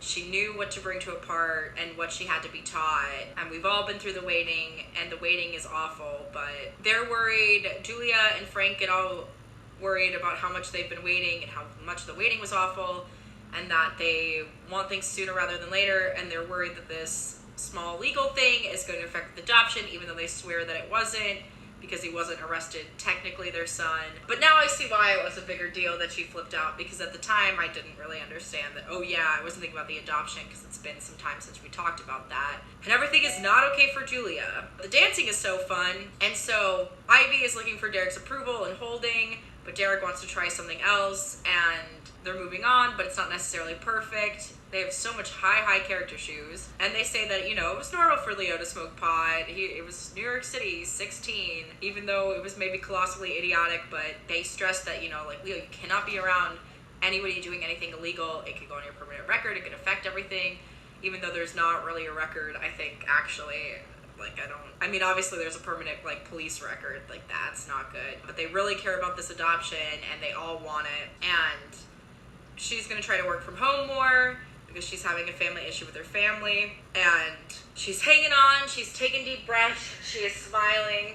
Ivy's got this, even though they do, because Marilyn had to do 60 takes, and they would try to fire her, and she would be in all of these thrilling movies as the dumb blonde, and all that mattered is that she looked wonderful, and she would take so many pills to keep going because someone had to support them, and they were not bringing in enough dough, and she was gorgeous, but so doped up that they couldn't use any of it, and Marilyn was so fabulous that the whole world adores her, and she keeps dancing just because she's gorgeous. It's a beautiful number. I love what the dancers all over. I like the face like a zombie and the puppet strings, and the struggle with smile. It's just really amazing the way the thrill was and the way it just stopped, and Derek calls her for being condescending, because Ivy's like, there's a lot on my plate, and she's handling it, and she doesn't really care what anybody thinks or even what Derek thinks, because he's just trying to psych her out in the rehearsal. But she pulled it together even though it was killing her, and she's struggling with drinking. Drama queens, you know, or Tom and Sam get drunk because they're dealing with so many drama queens, and they were both very gay in this, even though they don't wear a banner to let you know, but you can just tell in the energy of this. But they joke that they might want to wear a banner so that they can identify each other. So Ivy asks Derek where she should stand, and he says, you know, oh, I've got faith in you, you know, there was a payback, but because I'm also a piece of work, like, you are, Ivy. Dev can't seem to escape his office politics, and neither apparently can the theater. It's not that different, it's just more creative. So you can't escape office politics in the office or the theater. So though Marilyn was a walking bombshell, she wasn't raised that way. She was looked down about always being sexy all the time. It's not necessarily a feminist piece. And Ivy wants to wear something sexier to get Derek's attention, and she just feels like she's under a lot of pressure, and she doesn't know when she's gonna feel on the up again. And Dev wants to show off Karen because she's hot, and Ivy is feeling sad for poor Marilyn that her life is like this every day, and it drove her to booze and pills, and the sexy dress won't kill her, but she has to hurry up. So Karen is going to meet Dev there. She's sexy but a little stiff, and they burlesque dance in the mirror, Go On Without Me Honey, and Karen knows what she brings to the party, and I'm not quite sure what it is. So Ivy's worried she's going to triple in size. They're getting tattoos. Somebody got rid of the goatee, but they're still cool. So they're going to stay into the dinner, but there's not enough food, and they're buying stuff from Trader Joe's, and they made a salad. I didn't know they had Trader Joe's in New York, but good to know. And Ivy likes that Derek didn't try to stop her, and was nice that he treated her with respect, and she doesn't even think Derek knows what respect is, and Derek calls her drunk, and she's like, that's not the problem. She's like, you are always so hot and cold. She doesn't know what day it is, and she She accuses him of being hideous to her in rehearsals, and that he either humiliates her or ignores her. Ivy accuses Derek of either humiliating or ignoring her, and he says that he doesn't exist for her in the theater space. No one does. And he's not kidding. It's not a romantic statement. It's just a fact. And that's the truth. That's what she came here for. And they're building something, and he has to pretend to not have the annoying feelings for her in that way. And Ivy goes, well, theater is about feelings. And she wonders if he has feelings about Marilyn, and he asks if she will stay and says, are you asking? And she says, don't be mad. But yeah, I don't know about the relationship. They have something together, but I don't know. I think it's trouble. But she looks incredible in the dress. They get the executive editor for the New York Times. There's no extra seats, so I guess they have to go through the kitchen or the highway or by helicopter. They're worried that they're done, and Ivy's mom, I think, one time smoked a little doob after rehearsal, some weed, and at camp, and is called a liar. They call a cab because they don't know what happened to the last one, and Ivy is she's Marilyn based on the Marilyn Monroe's costume where the wig and the skirt blow up, and they get the dress for that, and she is feeling how men enjoy looking at her and having sex, kind of similar to what Marilyn was feeling, and she gets called out for being too direct, that it's an SOS dress and that they know that she likes that, and she sings happy birthday to see some more and calls him Mr. Press Secretary. That's what Karen does for Dev, does Mr. Press Secretary happy birthday thing, which she did for Derek, but now finally does for her boyfriend. He works for DC, he's back to politics, and she sings for him back at the hotel, and he promises to buy her room service, which is a great time. They take a name to be in touch. She gets a political lead for her boyfriend. She's called Sherlock Holmes, and her dress did all the work, and she says sorry and thank you, and the car helps her forgive you. For whatever reason, Karen just really bugs me, so sorry if I do the notes on her story really poorly. I don't know, she was always so annoying to me in this season. I guess I'm more of an Ivy. And Ivy proves that there was nothing wrong with her below the neck, and he never thought that there was. They make out in the car, and they have sex, where the sex is great. Not near wow sex, but then they laugh because it was, I guess, terrible sex. And they're like, I've had worse, and they're like, I'm not sure. And they laugh, but I would cry if I was in that situation.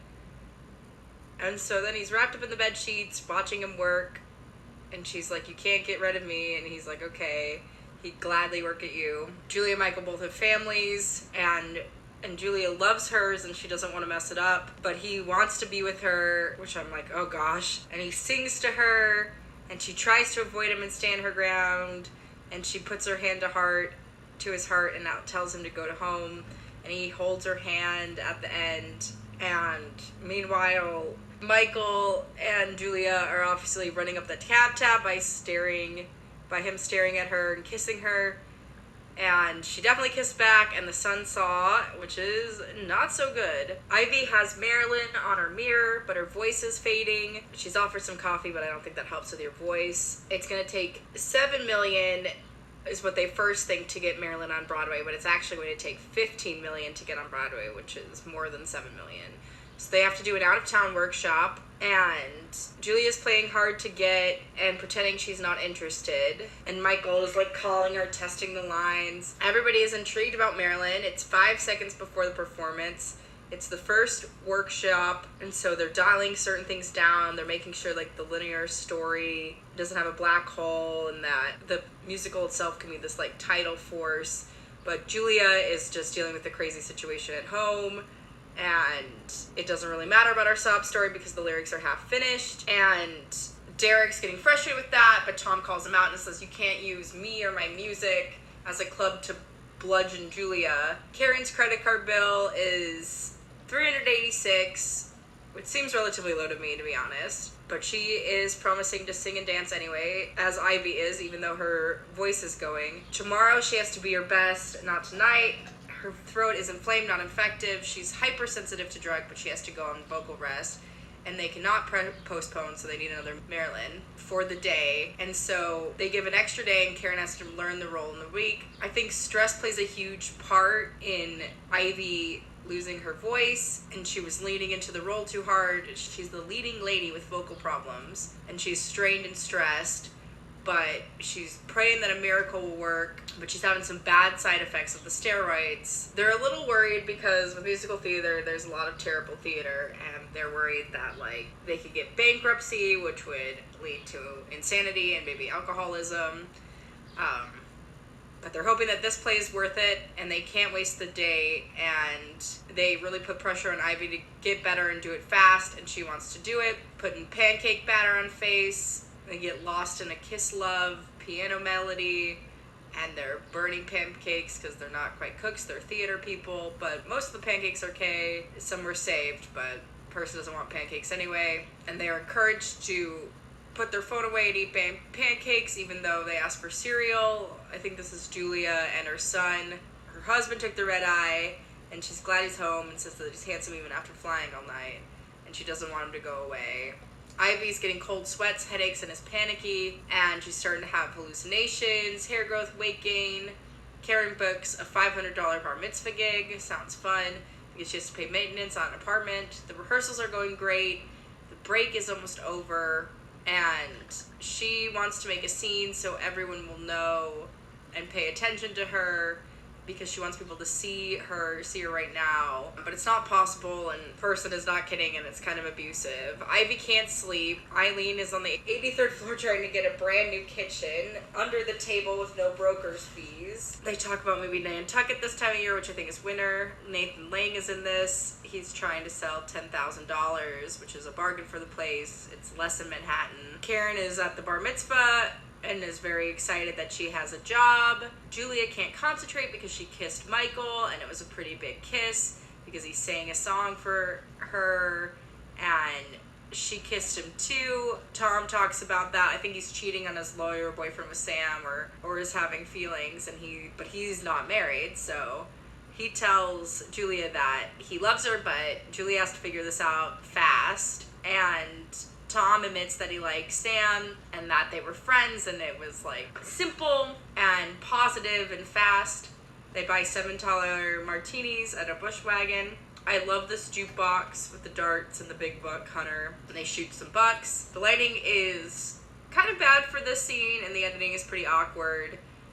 Karen is Marilyn yet again, does not convince me. I think I literally say that in any episode she's Marilyn. And then she's walking to the station late at night, and she looks kind of slutty for the bar mitzvah. And Eileen is securing $2 million cheap and getting people to invest in Broadway musicals. Sam, I think, came out to Ivy last year. Ivy is hallucinating, suffering from anxiety and insomnia.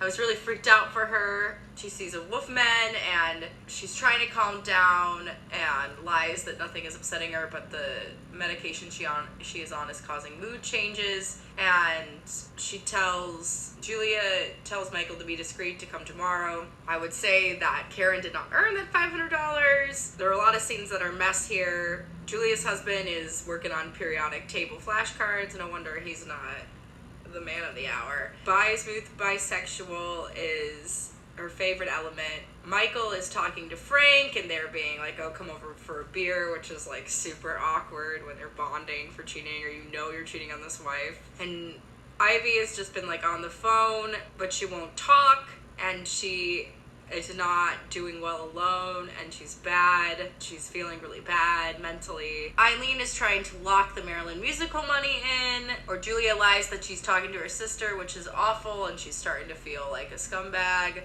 Tom is invited to the Rangers game, but he doesn't know what a Ranger is, and Sam is shocked at that because they're so close, and Tom calls him the straightest chorus boy ever. But his date is interrupted by a cocktail party with friends, which was hideous. Eileen is focusing on this upscale minimalism, very blah.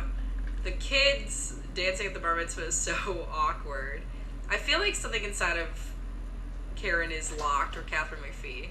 I'm also very confused at this bar mitzvah of like who is doing the backup vocals. It's too poised, Feels 12% fake. The kids look so confused. I'm very confused as why they wanted this scene. Like, it could have been a wedding. Ivy's shoulders hurt from stress. She tries to go for a walk and is recommended because that helps her clear her head. Go for a walk and figure it out, but don't stay out too late. Julia's husband wants to call Michael. Ivy is finally good. She's gotten through her sickness. Karen has never been to a bar mitzvah. The boys get chicken. Julia sets some straight boundaries where she says to Michael, like, you cannot call me at home or text her or show up at her home. And she was like, I should have never cast you. And he's like, well, I'm pretty good. And he's like, I'm an actor, you know, don't offer me the part if you don't want me to take it. And she was like, 5 years ago, we both handled this long, you know, you were married with a child and I'm trying to get through to you. And he's like, why am I here if you didn't want me to be here? He's like, I can't think when you touch me. And he's like, I can't think if we don't. And she's like, well, just look. And yeah, their passion is that big. And she unbuttons shirt and they're shirtless on the dance floor. And then the security guard catches them, which is not a very good idea, but it's just, you know, it's the theater, you know. So he kissed her. The tattoo he has feels really fake and bad, but it could be real. And he picks her up and takes her on the couch, and she needs to be writing. And he asks if she wants him to stop. She says no. They make up on the couch. Sam's friends liked Tom a lot for 3 minutes that they met. He feels like they're moving fast. Tom's kind of a jerk sometimes. He talks about how often he came out, like at 8 and 12 and 23, because his family, I guess, is hard of hearing. He jokes. Ivy's voice is fine, and she is very coy with Derek, and she's like, do you want to know how I am? I'm also fine. Tom and Sam came by and took care of Ivy because they were worried about her and they love her, and she is feeling better. And she feels like Derek is like weird that she sent a lot of confusing text, but he's happy that she thought of me, and if anything else happens, that they're ready to be professional. Karen realizes that she wasn't cut out for the bar mitzvah. Bobby Raskin is at the bar mitzvah. Timmy Mottola, I don't really actually know who any of these people are. Yeah, she always gets on my nerves. Marilyn would have had her fired, you know. Dev kisses her because he still believes that she's awesome. And they have 6 days of work. They have to quickly learn the new words without pages. Again, we have this hard thing because I feel like Frank and Julia don't have any chemistry. They don't really seem to go together. Kind of with Ivy and Derek sometimes. I think every time he's abusive, there feels like to be heavy friction. And then they're rehearsing on the couch where Julia and Michael fucked you know, laughing, like, where is the moment of professionalism? And sorry doesn't help, you know. Derek yells at Ivy because she's not doing great, and he's like, sorry doesn't help. What you're doing vaguely resembles sex, and he's like, I can do sex, and he's like, I'd like to see it. And she says, well, maybe give me notes without publicly humiliating me. And she's like, artists aren't football players to take endless abuse. And he goes, sorry, Miss Monroe is having a moment. Maybe Karen could take a crack on it. And she's like, I just need more time. And she's like, and I need to stop sleeping with men who are complete narcissistic pricks and not that good looking and not that good in bed. I guess honesty is also a side effect of steroids, but she cries. But I'm with Ivy. For real, those men that act like Derek are really like crazy making. And Karen talks to Ivy and she's like, are you all right? And Ivy's like, I will be. And Karen says that was awesome and bows down because it honestly was awesome. And she's like, yeah, the unscripted drama, and Karen's really enjoying that. So they go have the best drink in town, feeling fancy. Nathan Lane is coming. They put him on the list. Eileen is looking for an apartment in the Lower East Side. She finds this beautiful, luxury, top-notch apartment with a basement price. She's excited for change. The extra crossing here was very bad. Gets 5 martinis and buys the bartender she's a crush on a drink, and she is like, this is my term, and that maybe this is a feminist piece, you know? But there's still a lot of women hate in it, and that's not ideal. Ivy is looking good today, but she had a problem with the boiler, and she's late, and that is called unprofessional, and she's just over it.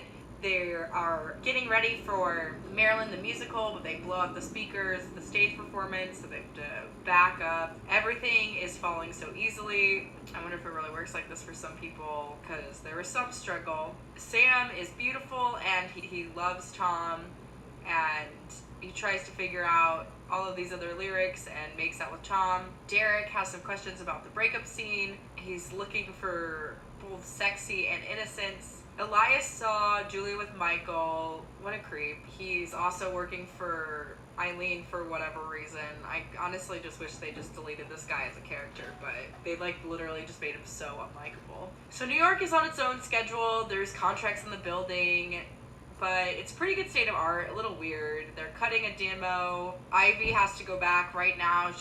She has to be gone at least for an hour or two. Bernadette Peters is her mom, but is not helping her, isn't really taking her back, is dilly-dallying. But everybody knows her mom by her reputation. Her mom's name is Lee Conroy. She won't take the subway in heels. A cab will take too long. And she just gets all mad that Ivy is reluctant to have it come, because I think Ivy feels like she's always in the shadow, and Bernadette Peters is kind of a classic narcissistic mom, where nothing Ivy ever does is good enough, unfortunately. They want Lee Conroy to sing something because she's such an inspiration, and she's like, oh, forgive me, I couldn't. And it's a little bit interesting, because it's like, well, Ivy didn't totally work her way up then, because she had a famous mom. She's kind of a Nepo baby. Pianist is late. Bernadette Peters is explaining everything to Ivy, and she has a voice. Still, even if one would call her old, like, the age is no limit on this woman. She just has it. Karen is feeling spacey about time. It's 10 in the morning, but they're doing good, and it's fine. Ivy is wonderful in the show. She feels really good about it, and she's going to be great tomorrow. The son goes to Michael and is super mean to him, mad that he's dressing up like daddy and kissing in front. The whole childhood thing perplexed me. They call Derek a reptile, which is the least offensive thing that was said, but it's very, very good. People are throwing up. Gentlemen are waiting to get a bike. They have to go home, grow up, and finish her day without her work here, because Julia has to get home, has to grow up and finish her day because her work is not done, because the dialogue isn't totally finished and she doesn't really have time. And Frank wants to know who Julia is having an affair with Michael, and that's enough because Ellis has pretty useful info. And Julia tries to friend Ellis and says, pretend you didn't even see it. It's not useful for you to repeat this. If you do this, you will never work in a production or in this town again. Like, she is boss bitch queen, honestly. But she's erratic. She's not getting the book together. She has to get it together. They're running out of time. And her husband is putting pressure on her because she's like, you're supposed to live here, or she talks to her son and she's like, what are you doing home? And he's like, I live here. And he's like, aren't you supposed to be at rehearsal? And she catches him smoking pot, and she's really mad, and she's like, well, don't be so polite, you little drug addict. And she's in the workshop in the middle of it, and it just sucks, and the kid says that he thinks that she sucks. They watch Some Like It Hot, and Derek is like this important director, kind of mean to the ensemble. Ivy is taking sleeping pills. Her mom is putting a lot of pressure on winning Tony, and says that she can't win without any magnetism and that she doesn't know how to pull it off. So Ivy is like now popping drugs because she's so under so much pressure. They're working with union contracts to work in the theater, and they're working in with the Chinese money because there's a Chinese plumber who's new to the neighborhood, and the guy upstairs is not licensed and knows what he's doing and barely speaks English, but they can pay it under the table. Everything now is just a mess of papers. Ivy finally slept like a rock, but is staring at the ceiling because it's a big day. Everybody wants to meet all of these incredible talents. The dance things are really, really great. Shout out to the choreographer for this. They're half an hour in, and Michael is planning on leaving for a month, and that messes up with Julia. She's got half an hour left. Karen is feeling a little insane about the opportunity and that she has in the chorus, and she's hoping that no one will hold it against you. They're locking their bases. She learns that Leo knows about the kiss, even though it seems like things are kind of actually picking up with her husband, and that is not good. And she feels terrible that she has this beautiful son, and how could she do this to him? And how could Michael do that to his son. Like, what they're doing is not working, and Derek is staring up Ivy's skirt, but it's just publicity. Not the greatest Marilyn read for Marilyn. Ivy is stuck in an elevator and is starting to kind of revert to a childlike because with her triggers with her mom. She feels like a relationship with Derek is a joke and not a joke. The line should be, "What do you want out of me? You lie every day about what's here, what's real." She says, "I never lie." And you don't get to decide how things go. You don't get to order around someone. Because Ivy's like, to her mom, she's like, despite all of your pressure, she's like, "I'm pretty good." The elevator is still broken, so they make a note to stay off the elevator. They're in a new play with a lovely theater, but the roof caves in because of the snow. The leading lady got SARS, a van got bed bugs. They're starting to say that, oh no, maybe the project is cursed. But the workshop is going to happen as scheduled and be brilliant because the material and the songs are brilliant. And Derek is a great enough director to justify his terrible behavior. I don't necessarily agree about this. And they just have to come out hot of this one because Marilyn deserves it. So they're calling the cops, they're calling people with studios, and they're trying to get into shape and make sure that no one gets hurt. Tom's boyfriend is here. They get 3 stars for Marilyn. Ivy is behind the curtains looking sick. Everyone is speculating about replacing Ivy as the star. Man, she really could use some encouragement because she's been skipping things, and they're worried that like sooner or later she's gonna skip the workshop. And Tom is invited by another one to come by when he's there and get dinner sometime, and they're just seeing each other, but he still senses that that guy is maybe too straight that invites him, and he's seeing like straight people. And Leo has a BFF that's gay. Julia's been worried sick about him. And then they talk about gaydar. They say that gaydar is so stupid that you can't have gaydar, and they don't think that Elias is gay, and they don't want him to see anybody. Ivy's mother is constantly undermining her. Karen broke everything on a plate and doesn't think that she could do it, and Ivy worried about Karen being next to her with everything on her plate. She's worried that she can't do it, but she's got ice water in her veins and she's born to do this. And yeah, it's hard to see when Ivy is like doubting and insecure because she really, really deserves this. So she's still working until it closes, and they say no need to apologize, just get back to work. And Julia says that she'd like Michael to stay if that's what he wants to. They wash up in a little bathroom down the hall, apologize for the delay and the heat, and it's all being attended to. Marilyn and Joe Maggio have been together for years, and what they have is great. And Ivy's mom has been watching Michael Swift, Joe DiMaggio for years and loves what they have is great. And she's like, oh, don't mind me, I'm not here. And she walks in late and gets employees, and it's just, ugh. And they make a joke because their heat is broken that some do like it hot. The musical people like Julia, and Dawn's name is Houston and Levitt, which is honestly a very good, I think, musical title name. That's exactly how they sound. Ugh, Ivy's voice, it's amazing. And her dresses are perfect for big boobs. Karen is imagining that it's her as Marilyn. I still don't like Michael Swift as DiMaggio. Like, he doesn't look like he cares at all about this. They slip off the couch. Frank kisses her, and she looks guilty, and Leo is punishing her. This whole musical is sexy. They drop the baseball. Karen fell back, and now they have to deal with it. And they say, there's nothing to deal with, it's wrong, but now it's over. And she thanks him for that, and then she says, great work out there. She kisses Derek, and the actors laugh, and the director has to have his head in the game. He says, you guys, we need you to focus, the show needs you to focus. And then they yell at Derek for talking to an actor like that in mission because it throws off the game. And they do some dirty, filthy things, turning it to jokes, and he uses Ivy's words, and Ivy's encouraged to not believe him, but he just looks angry, and she's just worried that she can't keep up. It does kind of seem like she's phoning it in, but she is like, the pressure of that is a lot, and she's getting bustled by the crowd. It's so interesting, like everybody's being hurt by the real partners, and then there's a lot of like kissing actors also going on, like it's normal in the musical. They get a subway breeze to the fans to go, the voice gets distorted, just Julia is in row. They're wondering if they should substitute.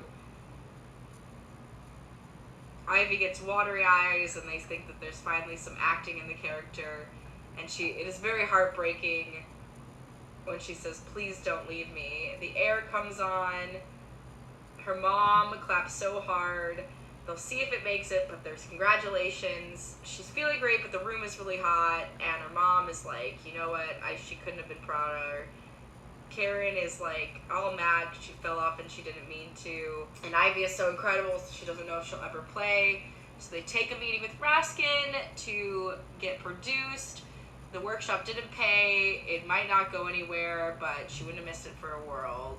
They have to rethink some things, not right now, but soon. There were a lot of fun, and a lot of people liked it, and there's more to come.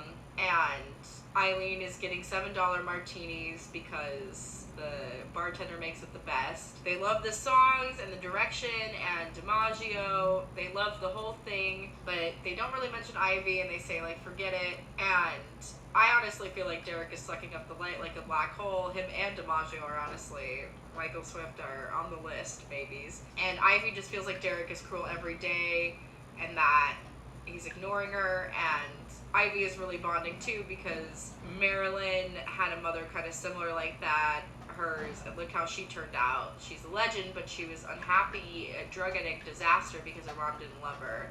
And Derek is like watching this interaction, and that's a bit awkward. But Ivy's mom says she's not coming to the house anytime soon, and that her father will be disappointed. But Ivy's like, well, tell him I said hello.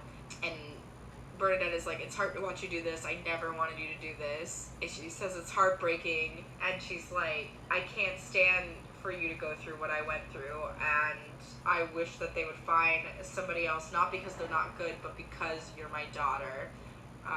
Which is a very nice moment with Bernadette Peters. And she's like, and Bernadette says that she loves Ivy, and people without 1 ounce of her talent will pass her by, and that's theater. And that her day will come because there's no question that she's a star. And I'm like crying. Everything you want your parents to say. And they're all worried that it's over, but they also know that the show is great. And they get a new boiler. They're going to regroup, repackage.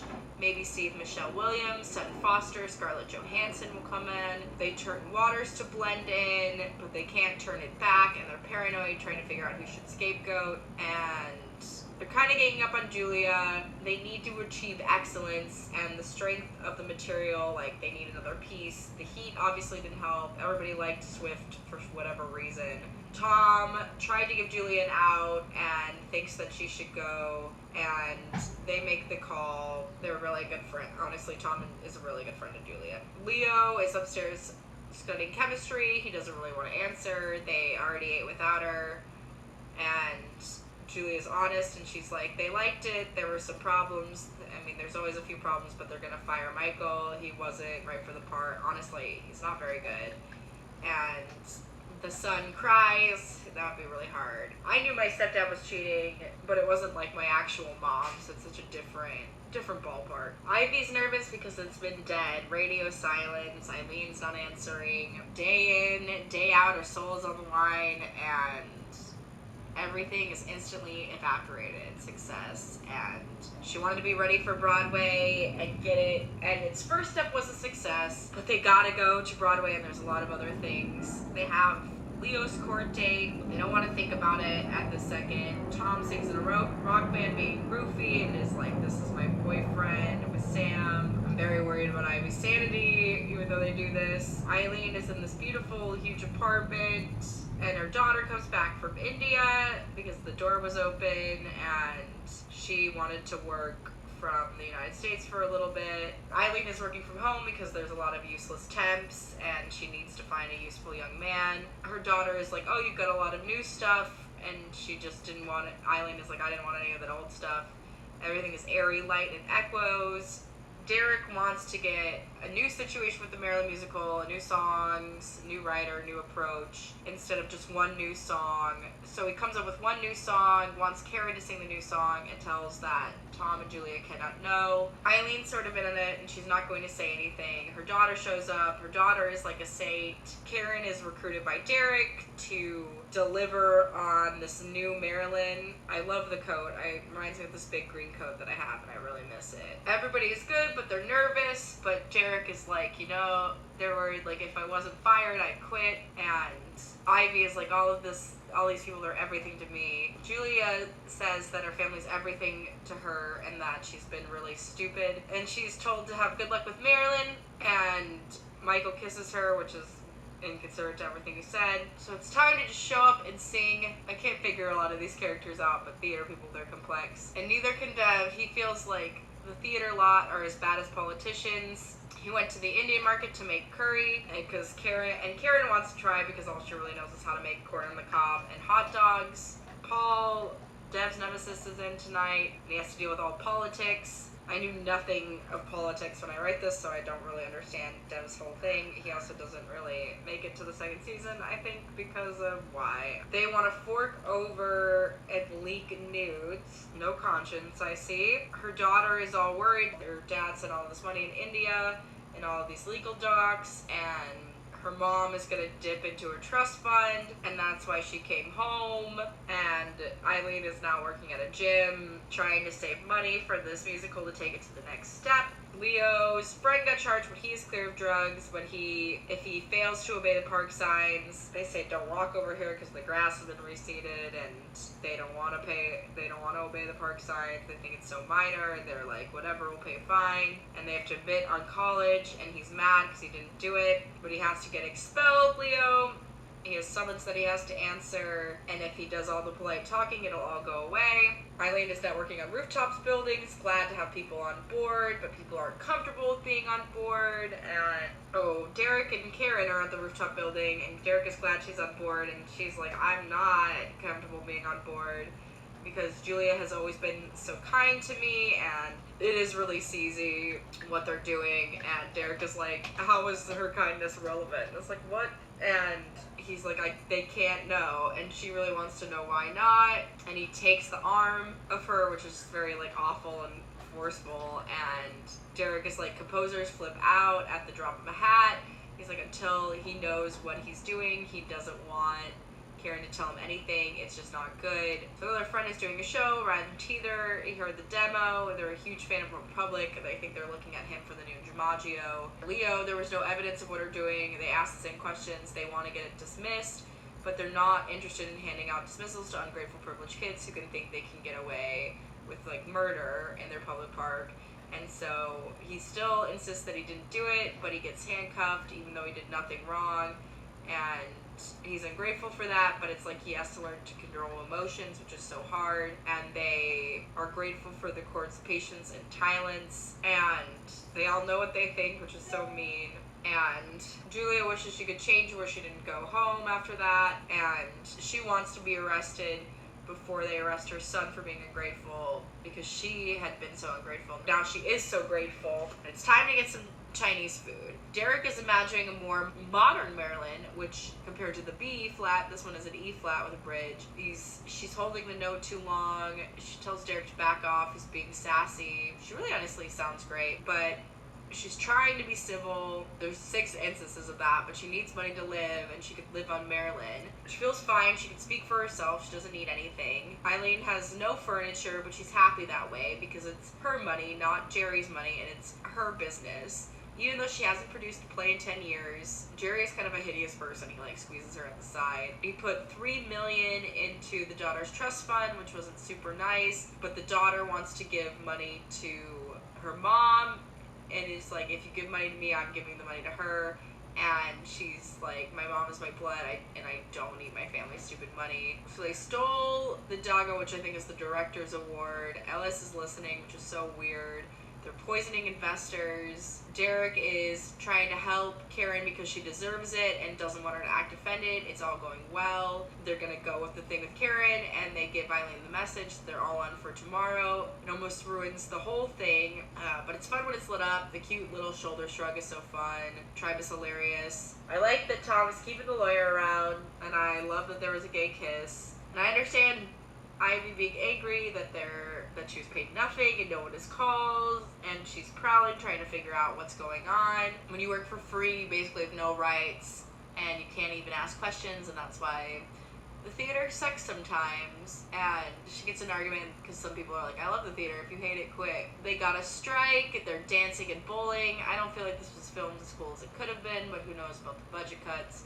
But the dancing in the lane is cool. They use a light as a microphone. I feel like this alley is in LA. They beg Ivy not to shoot the messenger, and they hope that she would take it okay. The like new things happened last night and they put it on the desk, but they're taking a break. They want to replace Karen because she's a nobody. But everybody's excited to see other people, and they miss the people at the workshop. Nobody is really supposed to know about this new one. Eli says that artists are losers, they get treated on dirt. He wants to be a producer and he's figuring that out. I really do not buy that he's straight, and it makes me very uncomfortable. They say that Ivy was lovely like her mother, but they're just having some growing pains. I feel like I missed a scene where they said that Derek and her were taking a break, or maybe it's just all just in text, but Derek tries to say that, having a conscience is a luxury and the economy is lousy, and he has a couple of friends who know how to put this on. They're 17, they break out cocktails, she hugs them, and they say that they will celebrate later, and she says, don't work too late, and she says, no one else keeps secrets in this town, Eileen, like, why should you? I'm honestly so not interested in racy photos, caught with their pants down, like, a lot as bad as my lot, They want to do Touch Me, but a bunch of dancers, no one has taken them up on it. They do Touch Me, I want to feel it on my body, put your hands on me, make out. Their fights are leading to sex. What is that? And Derek is saying to Karen, to not be afraid of the sex. Marilyn had purity, and on the top was sex. I don't think she had purity. I would say that what she has is openness, but Derek's not a good director. We've been over this. Derek wants to save the whole world with this American theater. Just an unusual little dude. They do this shadow silhouette, but the song isn't very good. She's wrapped in white sheets. The dancers in masks are kind of creepy, and she's only sexy by herself. They cage her. Ivy sees, and she's over it and mad that she sees that Karen is dead on the bed for Marilyn. And they're trying to find a different potential director for Marilyn and do this historical contemporary thing. But a lot of people are resistant to the ideas in the abstract, and they say, our favor is us to not answer our phone calls and emails to people who know, through work and trust you. But yeah, this show business is so complicated and finicky, and Ivy doesn't understand it either, neither does Karen, and she's just really mad. Eileen says we have half a terrific show, but it needs help. They argue that some parts were garbage, and Derek wants to call, but they call him a jerk. Ivy loves him, but I'm not quite sure why Ivy loves Derek, and it's not okay when he does some stuff, and he just has so much double standards on her. We start learning in this episode that often good businessmen equals jerks. They say Derek is a good person, but he's a toxic garbage. Karen wants to put something good in the world, and Derek is like, I know you do, but how do you think I got like this? And he doesn't want to turn into his dad. It's a bit of a stress, but also I can understand. It's a high emotion thing, but it makes sense. So they're posing in a new direction, but it's not working, and it was not acceptable behavior, and they are really uninterested in what Derek thinks is acceptable behavior, and they apologize that Karen is she made a terrible mistake, and they're all thinking that maybe this Marilyn musical wasn't meant to happen. But they have a meeting on the books to dial down and give everyone their chance to thoughts and see if they will fire him. So Karen has no idea what will happen, and she just feels really sorry, so she goes into the car. It didn't go as well, and Karen is like, it wasn't what I thought it was going to be. And I guess it wasn't what anyone thought it was going to be, and that this is just a dirty business. And she has to admit to Deb that she stabbed him in the back, and Deb is like, he understands, it's okay, but she grabs the shoulder, which is gross, and I don't really like the pout after. I feel like that was kind of unrealistic. Eileen still will not let Jerry near the project because he doesn't have the edge, insight, and balls to make Marilyn what it needs to be, and Jerry is well aware that Eileen is angry, but the showcase went badly. They botched it. They liked the direction, but they didn't like songs, and all they care about is the critics. And they trashed Ivy that she was unstable talent, overrated, not an artist. And the last one they said to the face, damn, Friends remembering that. Derek is not impressed by gay men. He doesn't seem amazed because they own the New York theater scene, and they prance and whine about how they're victims. And Tom calls him a bully, and Derek just talks about how they bitch about how they bleed, and he's like, if I'm really a bully, have I hit you? What is this? And Tom accuses him of being a homophobe, and criticizes the sex with Ivy that everyone knew about, but his Fire is making Tom to be damn good, but there's still some threats. They grab his shirt and says, "Welcome to my level." The new songs are beautiful, fun, but a little too nice. And here we still are circling Marilyn, who is gorgeous, a wounded drug addict, sexual icon that the world can't get enough of, who is insanely provocative, a timeless figure, but she's not a sweet gay male fantasy that Derek points out. Derek is not quitting, Tom isn't either. Eileen says that all of this has been interesting information, but she doesn't need different. The composers that they have are brilliant, but they do need a star, which is realistic. Julia is wearing sunglasses inside. And they also need a title for this musical. They say, Derek is like, "Thanks for the opportunity. I enjoy working for you." It's such a yeesh moment after all this whole fight thing. They think good riddance, but they're still stuck with Derek. And Elias is still here despite stuff disappearing. And Eileen told her daughter that to leave her house untouchable, but she had to have it furnished. She was like, "I know you're going through some huge changes, Mom, but you can't sleep on the floor. And this house is like how I see you." And the mom asked why doesn't she help produce plays, and she should have called her sooner, but they sorted it out. And this whole experience is so great, but so nerve-wracking. Ivy didn't want to read the blogs, just to complain in general, didn't want crazy ideas, but she sees that they want to go a star for Marilyn, and they don't know when or they're going to keep going, and she's crying because she hopes that they do get it to Broadway, but it's still heartbreaking. And she says that the show is wonderful, and Tom is like, "But you are wonderful." But she's like, "But I'm not a star." And she's like, "Well," they're like, "Come back to heaven on earth whenever you're ready." And she hugs him, and I love how much Tom cares about Ivy. It's a really beautiful thing, but it sucks so much that Ivy is suffering like that. Or Ivy says cooking and singing that she can do. Show business sucks, but she's truly gifted and beautiful, and she tells Tom that he doesn't have to take care of this loser. She goes back in the chorus, and she's good, but she's better than good, but it feels like a failed experiment in every way. Derek's been hideous and is lousy, and she tells Derek that he's been hideous, that he's lousy in bed in front of everyone, and she said that she lied about that, but that was really funny. I personally think that he probably is very, very bad at bed. So Karen and Ivy are up against each other again. The girl next door and the slut with sunglasses. I feel like Ivy's more than that, but alright. And they're up for an orange juice commercial. To fix the play, Julia and Tom need to be by themselves. And Karen is then expected to be excellent eye candy for a Republican fundraiser. Ivy is doing 3 pills that the chiropractor recommended, Ambien, Klonopin, Thorazine, and some new stuff. They're chasing stars, Kate Winslet, Anna Quinn, Anna Faris. Even though it's part of the process, they hate chasing movie stars. The show isn't ready. Some didn't like the idea, but they finished the script. Probably going to take 1 year till their second workshop, but they need the time. Karen and Ivy keep running into each other, and Ivy hears the door shut about how Karen was perfect, and this is really unbelievable for me because I don't think they'd be the same type, so I feel like this casting call for this orange juice is like very, very, very vague. Ivy is sad because she's like, nothing happened, but her friends try to say to keep it alive, if anything can happen, like, you have to just keep staying and trying to work forward towards it. And then Karen got the orange juice commercial. Dev defends people, says that he wasn't that political and everyone has their faults, and he's glad that it's over, thank God. Ivy is just avoiding things, she's bored in the chorus. I really don't understand what the show Heaven on Earth is. They won't look at Madonna for Marilyn, and they're stuck on a title, they hate it, and they feel like they've been stuck for months on the title, and they've got to figure out how to know enough to find out. And Michael is still in denial that it's over. He got the kid out of his house, and he encourages Julia.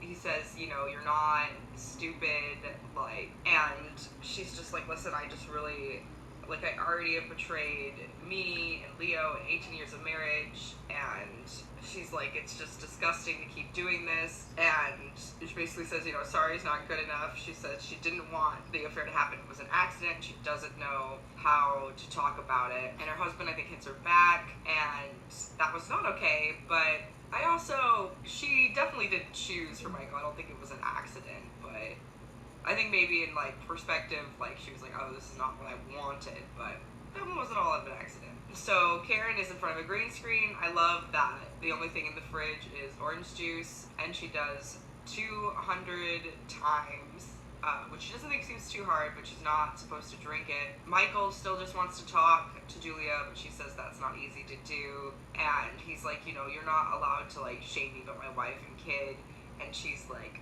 listen, like, I'm in so much trouble with my husband, I'm gonna lose my house, like, we've been together for 18 years, he can take everything, and Michael is like, listen, this started, like, this is bigger than time or a place that started a long time ago, and she punches him and gets knocked to the ground, and she just feels like this is a moving train that's hard to get off of. Now Marilyn is top shelf material and script music. Some people are glad to have reconnected, but Ivy is starting to see weird faces around her from her pill concoction. Tom is doing things a little prematurely at Eileen's hesitance. He is trying to find fantastic creatures to play Marilyn, and they are conspiring to have a little dinner. Eileen and the bartender. Ivy is in this self-hatred. She gets a drink and then says hi, and she's got 2 beers and wine, and she's feeling sensitive because Derek is ignoring me, and she is worried that they couldn't fire her, but she's sad because it's a new American musical song and they want to be a star, and she's like, why can't I be a star? And Karen then walks in and they call her a Midwestern moon face, that she lands everything. She's just like really jealous about Karen, and Karen is just like, well, I didn't land Maryland. And New York is a small town, essentially, and there's no logic to show business, and we have to like it anyway. And Ivy's like, well, you know what, the parts for me are dead hookers. And Karen has Ivy's sunglasses, not hers. I'm very confused as how she did the commercial and still have the sunglasses, but okay. Ivy still has Marilyn in the mirror, and Eileen is dealing with things in the press because she's like, you can't believe everything that you read. And Jerry's still trying to get into the musical behind her back. Eileen believes in Marilyn, she believes in the team, and she just wants a star. The reflection of pills with Ivy is cool, this beautiful view of the city. Ivy is very concerned that Derek was just fucking because she was Marilyn, and she's about to go on and she just laughs, and in the room we have this high shot of the red and the angel. There's feathers in the face, she's not singing good. She laughs and dances off, blows a raspberry, leaves things with stage managers. She's doing whatever. They tell her to get off stage, and people accuse her of enjoying that, and she's like, no. Or Ivy threw up Karen's sunglasses because and Karen was like, whatever, this is nothing special. And Ivy's just like, this will happen to be you. Like, this is supposed to be my time, and it's gonna be your time like this someday. Karen argues that Marilyn was for 5 seconds, but she never got to do it once. Ivy, like, walked off with her costume. Karen handles this whole conversation with grace, honestly, and did get some redeeming points for me liking her. And she tells her to stop complaining, and Ivy accuses Karen of being weak and naive, that she didn't want it, that she didn't fight hard enough, that she didn't have enough on the line, and she didn't sleep with Derek. And Karen is like, well, not because he didn't ask, and she's like, you weren't the first choice, sorry. Which is yikes, but she needed to know.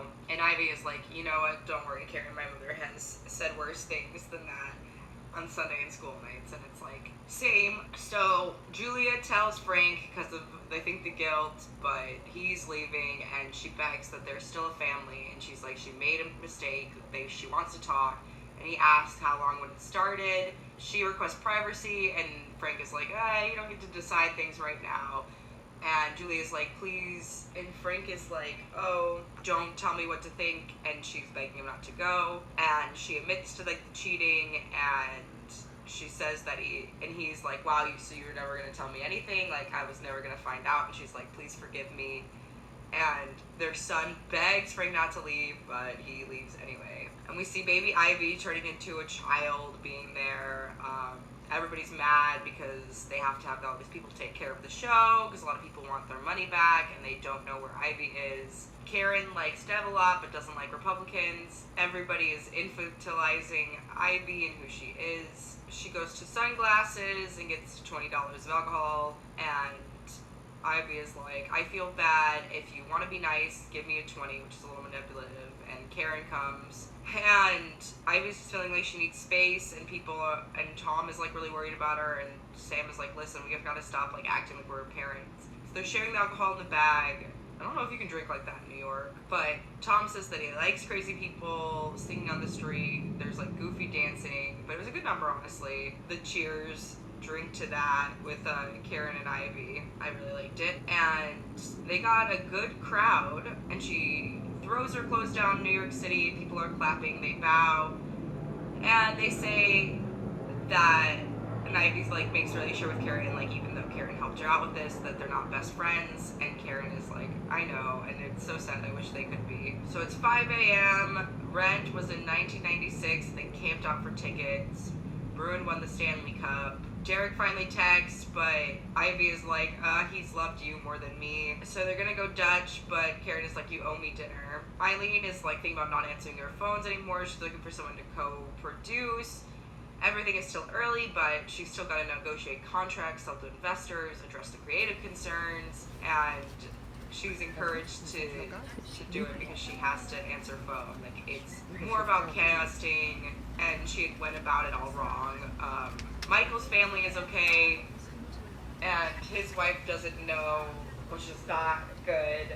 And Mike apologizes, but Julia's like, you know what, it was all my fault, what we did together. Are you Exploded my whole life like a bombshell, and it was my fault. And I guess that was just for the exposition to get to the title, but I really do like Bombshell. I think it is a really good title for Marilyn, and I guess she had to suffer to earn it. Oof. So Rebecca hasn't shown up. Rebecca Duvall is supposed to star Uma Thurman, by the way, and so everybody's angling for part, but who wouldn't? Rebecca Duvall is stuck in Cuba.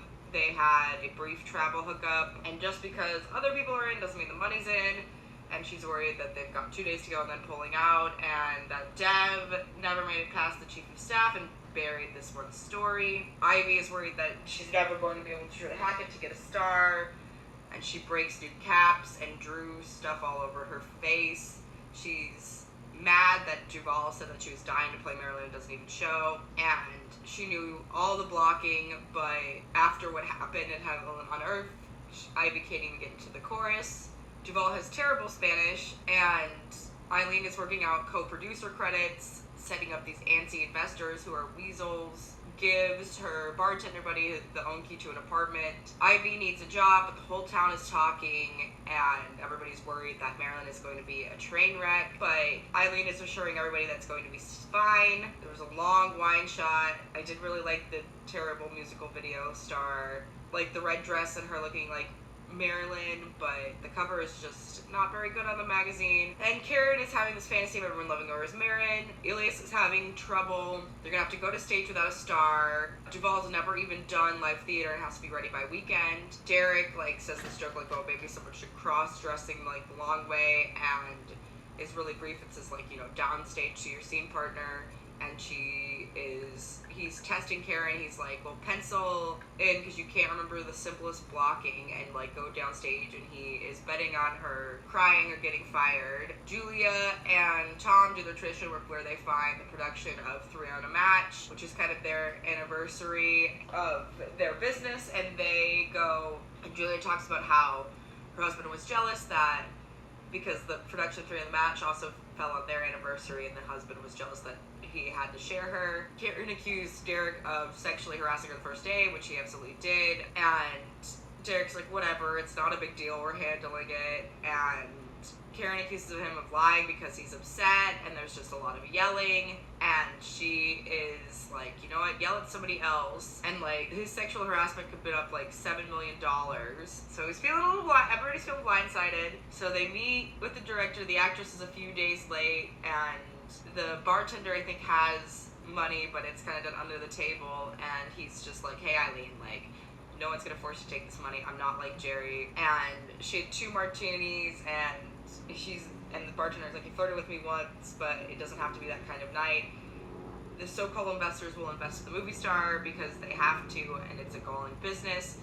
You have to have money to sign the checks, but she is ready to be open up to suggestions, and she likes that he has an emergency fund. That is impressive and incredibly sweet, but she is short of $7 million and asks if he has friends. There's all men on that don't say yes until I finish talking, even though I love it. Derek accuses Karen of being a scared rabbit and completely useless, that Marilyn was easy and successful, and he's not going to baby her, he's shutting her down, and he accuses people if they try to fire him, there's a lot on the line, because he's smart and everybody's encouraged to be smarter and think pretty smart. Sam is still stuck in the world of stand-ins where they're not paid to sleep. Tom kills it because he is actually a very good Broadway celebrity performer. It's an amazing number and song. I love that they're like, well, we don't have a stand-in for Zanuck, so I'm gonna be the composer. The massage part is really fun. They're ready to move fast. They're writing down notes. There's still like a huge help to get the show going on, but Eileen knows that they can do it and is counting on.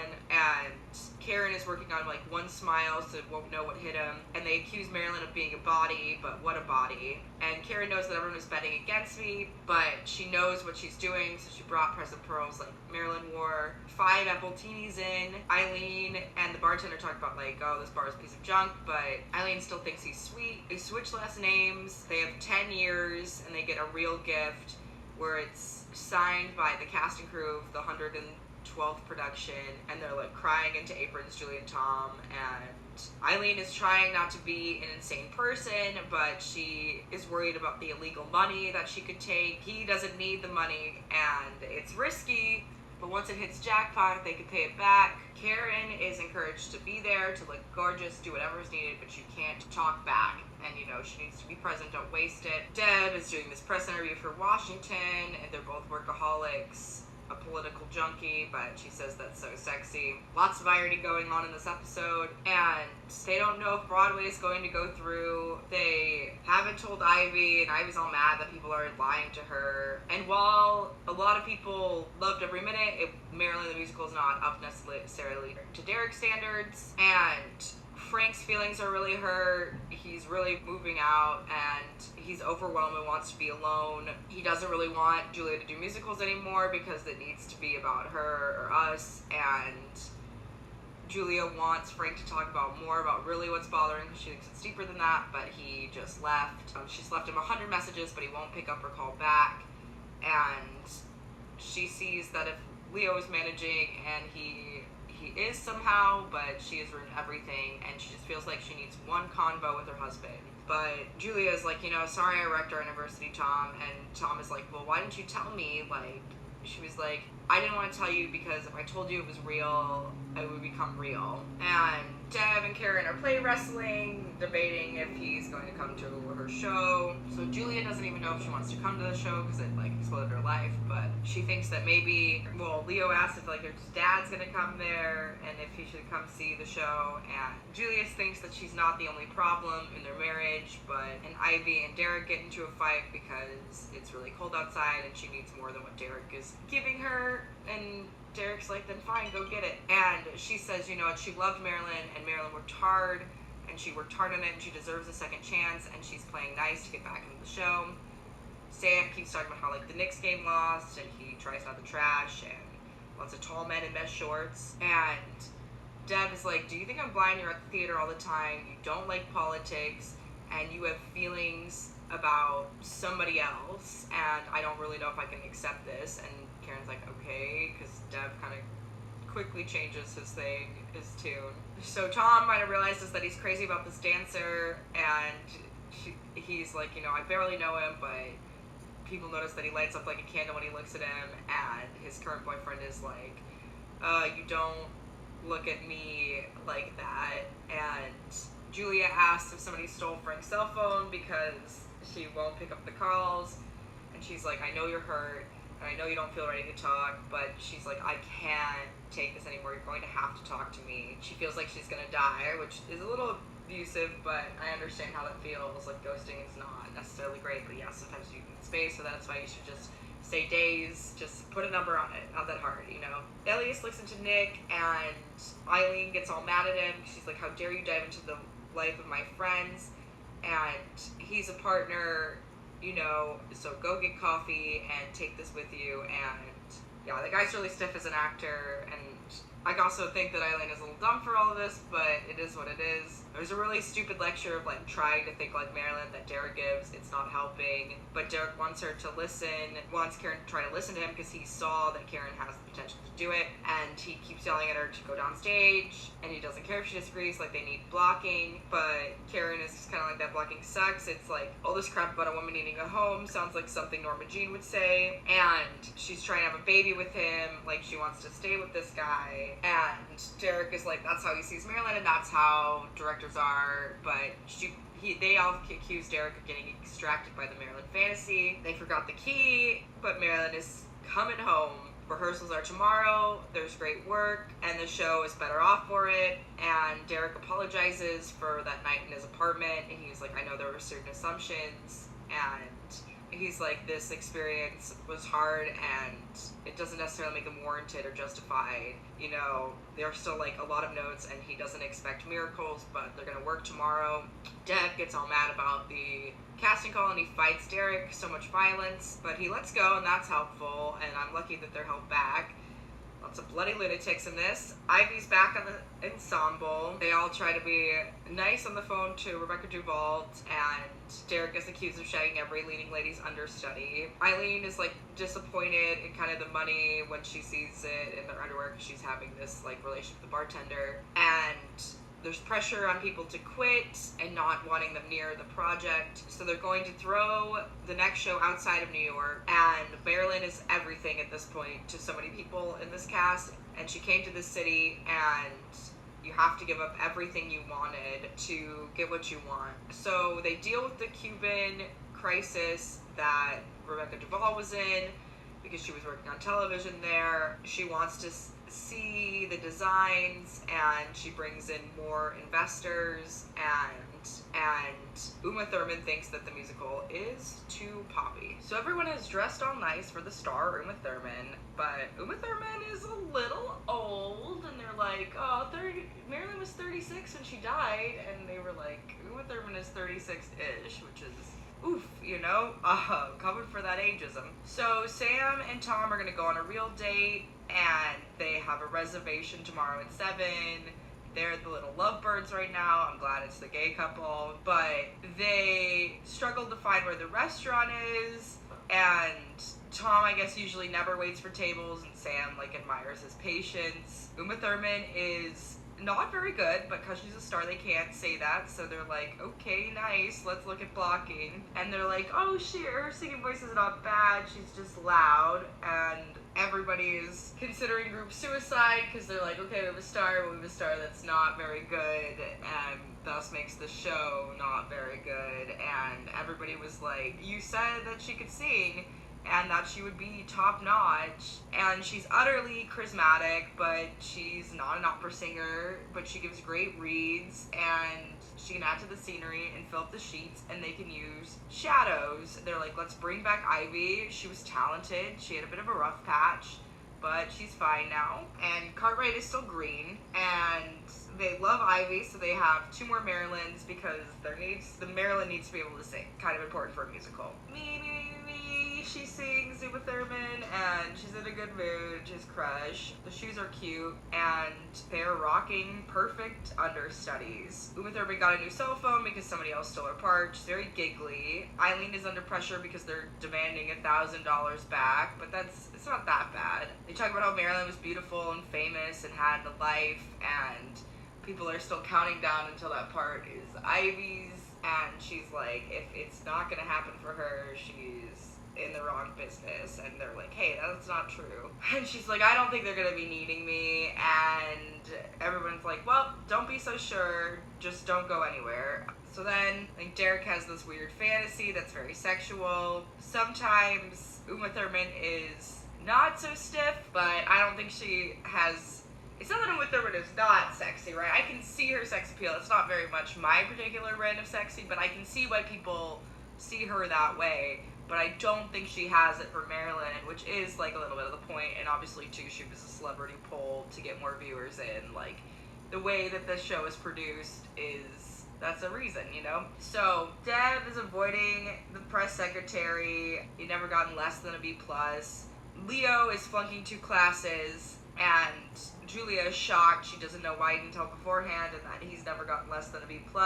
And she's all mad at herself because she didn't know that he was flunking, and she's home with him every day after school. And she just knows that, like, part of the show being a struggle is her fault because she was not fully in it. But she tries to go to Frank and is like, hey, we've got to figure this out, but he just gets mad and leaves.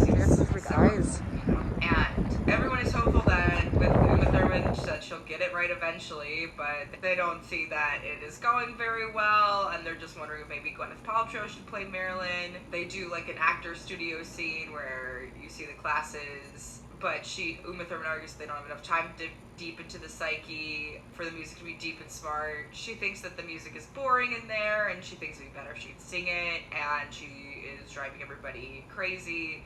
And they all say that she is a pain in the ass, and they agree to make it more fun and learn it. So Tom and Sam's date, they go to eat, but they're not that hungry, and they're all like, oh, what do you want to do? And I think they're going to say gay sex, but they go drinking, and Tom is used to moving fast, but Sam's a little old-fashioned, and he believes in God, and Tom asks, like, wait, are you a Republican? And they hang outside of a rehearsal to go to a Knicks game. They're wondering if they should get themselves. They're 5 months out, and they're like, maybe we should just jump the shark and look for reasons to bail. I love that Sam is a gay Christian kissing a pianist, composer of a Marilyn Monroe musical. Very fun. Uma Thurman is demanding that she has everything blended, that no one must smoke, and she's also allergic to peanuts. Elias is getting closer to the celeb because the assistants can get even closer to celebrities because they need them to wait on them. Eileen is dealing with Nick, who is dealing with another crook. Julia is lying that everything's fine at home, and she doesn't like living apart, but he was like, you're unfaithful, and she's like, I know I was completely wrong to have an affair, and she knows that her son got worse because of all of this stress, and she feels like she's ruined everything, and Uma Thurman wants to be loved, and she's afraid that she's not going to be good, and she wants to be really good, but they're all just getting started. They do some private screenings they've seen 200 times. The rehearsal is closed. I think Eileen threatens the pepper spray drunks to make him go. The New York Times is trying to poke their nose in to review, and they're like, yeah, the singing is a train wreck, and personal life is blessed. They cannot top this musical with extra loud scenes, and friendships are ending, and people can't put things down because they're so wrapped up in the show. And Derek thinks that he's talking to Uma Thurman plenty, but you can't seem to see what page they're on, and they don't really know the actual news. And Eileen points out that her and Nick haven't laughed together in a long time, and so she rejects Nick after kissing because his breath is super bad. I don't know why they didn't pick his phone up, because something ominous is hearing, and it was just a very unrealistic moment. I also don't know that I buy her with this bartender. I mean, I guess she makes mistakes and clearly has a type, which is like kind of shitty men. But she wanted to hear what Nick had to tell her in person, and Nick kind of just downplays it, and he's like, don't worry, these people are just like annoying, troublesome men. And he's like, I can handle this. It happens every 4 months. Uma Thurman is inspired by Ivy and Karen's talent, and she wants to deepen the rest of the show to have a pow-off. She's blowing off her screening project because the show is more important to me. She's trying to make Marilyn this 4-hour drama and wants to add all of these other scenes, but it is already a marvelous musical, and they have to keep it that way, and they keep trying to axe musical numbers, and Tom and Julia are like, oh my gosh, what's happening to us? Tempers are creating interesting nights, misunderstandings are happening, and Karen is kind of refusing to suck up more to Dev, and is just kind of disinterested in having her in her life, and she just tells him, you know, like, maybe don't bother coming, and so she has to turn off her phone, and everybody thinks that it's annoying that she's still part of the part, and that they hate her, and they're all getting a drink, but they're not showing up. Sam is kind of mad that Tom doesn't believe in God, and that they called each other out on stuff, and Julia is dealing with a charter school. She has given Frank 1,000 apologies. I can't tell if it is the same day or not. Time was very confusing in this episode. So they want to keep the musical in entirety because the musical people do want to hear songs. And Derek's like, we can't be afraid to tell the truth. You want it to be as good as it can be. So they make it into a lower key. They cut back on solos and add more vocal support because she can't handle ballad. They get a vocal coach. They've officially blocked the whole show, so that's good. But everything's up for grabs. They're going to try to pry it out of hands.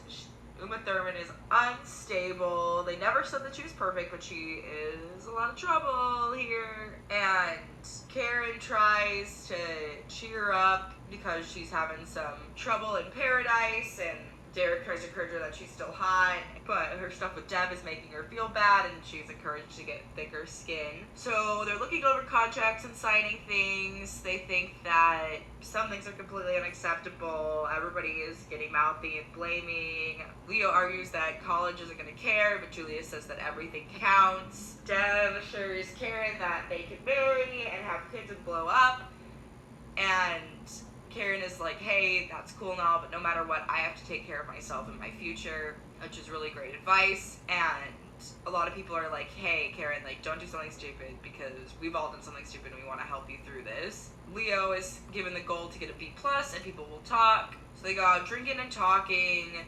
There's a lot of skeletons in the closet, but no one's here to judge. Everyone has had a fair share of drama. Lots of dishes at the bar. Everybody's getting their hands dirty. They try to hire a detective, but they're not interested. Uma opens up that she's been through a lot, and Derek encourages her that they're getting somewhere, and maybe she's just out of practice and that they can just take it slow. It's either as Derek or Frank. Either way, I don't care, and I think that's why. So they have a closed set, and there's no exceptions. There's 3 days coming. They have to get the timing perfect. There's a lot to show. There's a lot of emotional masturbation in the New York and Actors Studio. She definitely is too old, but I do kind of like to dig deep that there's a method to madness. Also like the 20th century sleep. Confused with the cinematography though, and now we finally see why they like Uma Thurman. There's that movie star, it was great, and they've got lots of ideas and lots more ideas, and they answer a call without looking at their cell phone, and that boggles my mind. So they're on top of the material, they've got a stage manager, they're ready to go on, they're creating a brilliant Marilyn, people can start seeing it in their heads. Ilias is trying to like stir up things and is like, oh, I've heard something, but he's so gross, just want him to stop. And Uma has a great idea on Wolf, and she wants to start something and rewrite it, but Julia's already done a lot of work on Never Met a Wolf Who Didn't Love to Howl, and they're thinking of cutting it and replacing her. And Karen honestly really likes Uma, they've been getting close. But everybody's like, you know what, Karen, you like everybody. I love the one chorus girl that's very direct. Uma Thurman is getting super close to Karen. She goes up and is like, oh, what are you doing tonight? You want to go out? And it's like, she's like, okay, cool, I'll call you. And Karen is like, wait, what? Like, I'm hanging out with movie stars now? What has just happened? And they're putting in this idea of Tom that because Derek caves into the actress a lot, and they're saying, you know, Tom, maybe you should direct someday. Julia is still struggling with having to take, like, messages of the broken marriage from him, and that he's having a lot of fun torturing. Karen and Derek are having this date with a movie star. Karen stands in, and Uma wants to see, because Karen is like Derek's muse, and see what she got, and is really checking out the competition. I feel like they really made Uma look ugly in this, because I've seen Uma look good, but I don't know, they didn't do her any favors, or if that was like on purpose, very unclear. But Uma believes that Karen is a star, and Derek is losing control of his rehearsal room, which is not cutting it, and the company is just standing right outside of the door. I do think they should cut Mr. and Mrs. Smith, but I also understand that it makes sense in the Maryland. So they're making a new number, Not For You. They're giving it to the Shadow Selves, because Karen has a real rock star voice, which she really does. She's a beautiful voice. So she gives Karen a $2,000 jacket, because she's like, you know what, you can't live your life in yoga gear. And Uma Thurman is like, listen, you're you. You don't need to be me. So she shows her a picture of Deb, and they talk about boyfriend problems, and that will occur when she's on the way up, and it's like already kind of starting. So then they have this like party montage with Leonardo DiCaprio, David Bowie. Everywhere is like lesbian. There's a lot of confusion, but it's fantastic and exciting, and she's getting close for free. and she's still learning about this industry and having a lot of fun. Super cool. I like the 1001 Nights. I also love secondhand right Baby Grand, where Mama bought piano, then Mama went away. So sad. I also feel like, and maybe it's different in the 1960s, where they're like, remember your childhood, and that's not exactly what acting classes are like. I mean, sometimes they will like take moments of your childhood, but they're usually much more specific. Or maybe I've been lucky to be in good ones, or maybe I've been in bad ones. Who knows? But I do love secondhand white Baby Grand. It's very, very beautiful. And then Julia realizes that Leo is missing because Frank messaged her a day before, but she thought he was staying with Frank. And they're like, wait, Leo is a smart kid. He works hard. He's never screwing around, even though he has definitely been caught smoking weed, but okay. You know, men are allowed to be forgiven instantly and forgot everything that they're doing. Women never. That's how it works in stories, unfortunately. So they're like, Leo, he's doing his homework, even though he's also in trouble for doing that, but he's a serious, tender, young-hearted man, and he's younger than he looks, and then somebody points out that he's got a record that was dismissed, and they're like, you know, if there's trouble at home, it's just a really dangerous thing to do in New York City is run away, and the show is in a little bit of chaos because nobody knows who's in charge, and that's what happens when a show goes down. They're telling anyone to not even talk to their friends. Everybody is exhausted. They're teaching how to make a smoothie, which is a bit silly. It feels like it's really easy to make a smoothie, but maybe I'm just overestimating people. So they think they would have to rewrite half of the musical, and Julia's like, and Tom are like, we did that last week, and they're like, well, do it again, and Derek's in charge. Jerry's also going to be there. So they have heads up, and they're making Elias in charge of smoothies, and Uma's like, yeah, this sounds pretty good, but somebody else should have that song, and Ivy is like, yeah, I'm well aware I should have it. And Uma loves that Ivy sounds gorgeous, and the way it sounds sensational, and she invites her to come, and that's pretty bold because Derek is dating both of them, so it's super weird. I think Karen's parents called to find out if she was a lesbian with Uma and was wondering if she's on her way, and they're like, yep, so am I, and they're like, okay, see ya, which is pretty funny. So Leo is with Mason, even though they think Leo is Mason, but they don't hang out because he's into wrestling now, and Dev is seeing how the other half lives. They want something in a bottle. They never really expected Indian food, and there's no peanuts in Indian cooking, not even in curry. And I hated this reaction of Uma being like, well, it's a real allergy, not pretend, and it just was like a super racist interaction with the Indian waitstaff. And what she's thinking of is Thai, but I like the cute charmingness of like the Bollywood one. I always love a good Bollywood number. It's just very visually beautiful. Also, they do an Indian accent on Indian curry, and Uma is just going on, oh, I don't really respond or understand much of these songs. Like, most of them make me feel pretty bored. I don't like it much. And art should be more entertaining to the populace, and it's not bad if the masses like it, is her belief. I definitely agree to some extent, but there is some stuff where I'm like, I don't understand why so many people like this. So Leo's missing. No one can know for 3 days. Uma's looking evil and gross. They're with a young blonde. It's late to start dating Pool Boy, but they're bored and they want to go after a woman after his own heart, which is cute. The press aren't liking to be used. They're putting Karen and Ivy high up in the pretty shadows, and Uma is in front of them. Uma is kind of arguing about other people to be stars because that's what she wants, and Derek is like, listen, can you not talk to me like I'm not here? I said this would happen, and his ego gets in the way of like losing control of his actress, which it is important. You need like a dynamic listening director-actor relationship, but Derek mixes all these other things, which is not good. And Derek calls out Uma, and she's in no position to find and see and make all these musical notes, and Uma's like, well, don't go getting offended. Yeah, I just want to go back to the cool Bollywood number. Jeff's got also a pretty nice voice. So Ellis steals Jules with her kissing, and then they're like alone at the restaurant. The cinematographers are a bit weird in this episode. I think Dev always says he wants to be Keith Richards and wanted to be smarter, prettier with hair like that, because whales, I guess, are the smartest animals.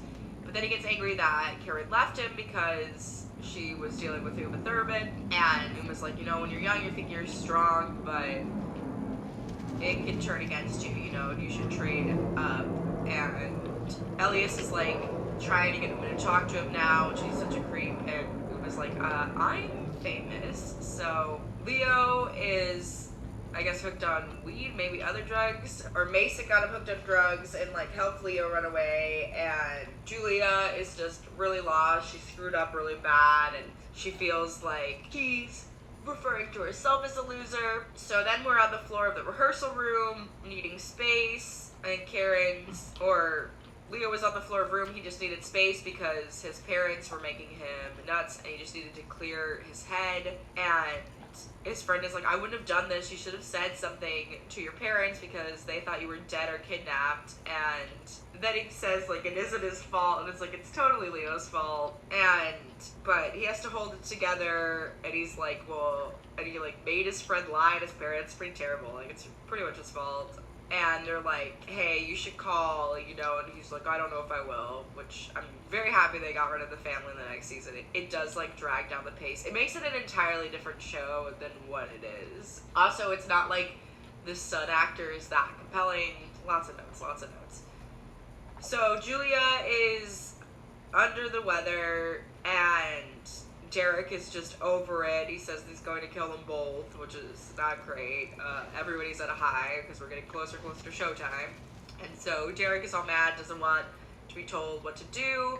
And Tom is so good in crisis, he holds everything in so Julia can lose it. And Julia doesn't have to lose it because it's all okay, but they all need a little room. Uma insists to get a new peanut oil. Ivy is getting involved, and she gets to kiss a movie star, which is awesome. Again, I would like it to be known that I will do anything for Megan Hilty. They tell Karen she's off, and she's 15 minutes late at a 10-minute break, and they got camera on her face and was arrested for that, but time has gone on, so it's time to stop messing around. But people don't know that Elias told her off, and now she's 20 minutes off, and now it's finally in position. And Karen went home, but got a text, and Ivy knows it, so now Ivy got the part, so they messed with Karen, and Karen is super upset, like, feels like she shouldn't have gone home, just waited the whole time, and she feels like she's losing anything, and she's losing everything, like with Deb. She doesn't know why all of this stuff is happening. She doesn't know where Deb is and her at. She doesn't know what anything is anymore, and Deb's like, you know what, dinner will make us all feel better, and it's true. Tom is breaking down that he's crying, and they do this voice in her head. It's like the shadow people to cover for the voices, because Uma Thurman could not hold it singing-wise, but I think they thought part of that is fun. But she's not like a bad enough singer, and she's still compelling, so I see why they did it, but I don't know that it plays to like the audience that is watching this TV. Montages are very cheesy. Sam wipes Tom's tears away. I also think that Karen couldn't have done what Ivy could have done. She doesn't have enough emotion in her voice. Not that her voice isn't good, it's just like a different, like, Megan Hilty has a very emotional voice that she can do it. And then Uma hears Ivy sing, and she's like, I think Marilyn should sing that song because it's so good. So I think that's also why Uma likes Karen more than Ivy, because she's less threatened by Karen. They're totally, well, I would say Uma and Karen are more similar types, and I think would be in a more casting role than Ivy and Karen. They're very different types. I really like this edition of another opening of another show, and I love kind of Tom and Sam where they're like, I like that, I like you, it's so cute. I don't know if I buy the both of them, but why not? Also a little bit weird that he strokes pictures of Mom. Lots of holy green pants, very, very green. They're hugging everyone and dancing. Would you before tech? I think so, because it's kind of time. Frank and Julia are getting together. They have mini models of the theater, which I always think are so cool. The choreography is a bit of a problem, and it's not a set problem. We've got a lot of women of many talents, which is why they are loved. A lot of the reaction shots are too fake. I love that thinking of you, but Deb is all mad because he doesn't want to pay for an extra room and not even get to see Karen, but she has a roommate, and she's like, listen, I'm just gonna have to call you back. She's only a shadow self, and she doesn't even know she's going to show. They try a new song during tech, and they try to be open. They're like, hey, the pilot that we have for this one scene cannot play DiMaggio. We need Michael Swift's availability, but that brings back the question of Michael and Julia when she just got back into a place with Frank. The one dress does look better on Ivy, but Derek says that they're both beautiful, and they're like, you're paid to say that, and he's like, I'm not. Everybody's getting nervous, and they want fear to plateau and stop worrying, but it never does, and that feeling of when you go to a show, it never goes away, which is great to know. So Sam and Tom have flipped a pancake and they're kissing. They've been officially over for a week. They're still working out, but he's here. It's going well. And Dev is arguing that they don't need Karen quite yet, and he just wants her to stay home a little bit longer. They're dealing with a lot of, like, the desk prop is too heavy, and they need smart casters to, like, keep it in a loop. All the tech problems. If you're in the theater, you know. Things are going pitiful. There's a lot of offhand comments, but the dresses are nice. The costumers usually always have their shit together for the most part. I like the Hollywood land. I love when they're like, oh, I don't want to worry you, but they tell you for the whole cast. They only have half of a scene. Lots of people are not wanting to talk to each other because they don't have time. They have to make all these sets and crazy lives, but they need a better DiMaggio, and they're in a hot spot, so what could they do without him, you know? Uma worries people are thinking that she's a joke. So people are standing in. There's a lot of difficult situations. Marilyn also was afraid of being a joke, and that's really authentic. Having something to prove and use it, which Derek actually gives good advice for once, honestly. You know, and he says, you know, you've got star power, revel in it, find joy, and escape from the terror. Unclear if there's things going on with Derek and Rebecca. But Karen doesn't want to see Dev, and he's like, wait, what? Why? You don't want to see civilians in war? Don't you get it? Like, I'm using my sick days, and Karen is like, you know, I wish I had a choice, but I know this part, and I want to be a part of this play, and Tom and Sam want to move forward, and Sam wants Tom to meet his parents, and he's like, why don't you just try? And Tom's like, well, I lost my family, I'm still fragile, and it's really personal. And Julia is just like trying to set boundaries where she's like, I don't want to risk my life and my family for the theater anymore, like, can we just call anybody else? And Eileen's like, we'll just take some time off and we can bring you back later, there's just too much at stake, and it's end of discussion. And so Julia's like, fine, then I'm not coming back. And like, well, she did write it and she does have ownership. And Tom is like, you know, we've always been protecting each other, but I don't know if I can take this to heart. And Julia's like, you know, you've always been good to me, and maybe I could try again. And it's like, I'm sorry if I'm plummeting our careers to rock bottoms. Uma Thurman kisses Derek and he doesn't stop it. He's so bad. And she's like, can we really do this? And he's like, I don't know, I can't, sorry. And yeah, I don't know if Uma Thurman should be the sorry one. Derek definitely is a bit of a problem there, has a lot of things to work out there. So they're waiting to see Derek, and they have to be straight, and they cannot cave. They argue about things are being a word. Michael's here whether Julia likes it or not, but I am proud of Karen for kind of telling Dev her feelings, and now she doesn't really want to lie ever again, which is pretty good, but hard to hear on Dev's part for sure. So they're adding more lead-ins. They need more intro music to come up with something. Everything is feeling like a house of cards. Lots of begging going on. You know, tech, you get desperate. So they want the song for Karen and Ivy, and they have to talk to Josh.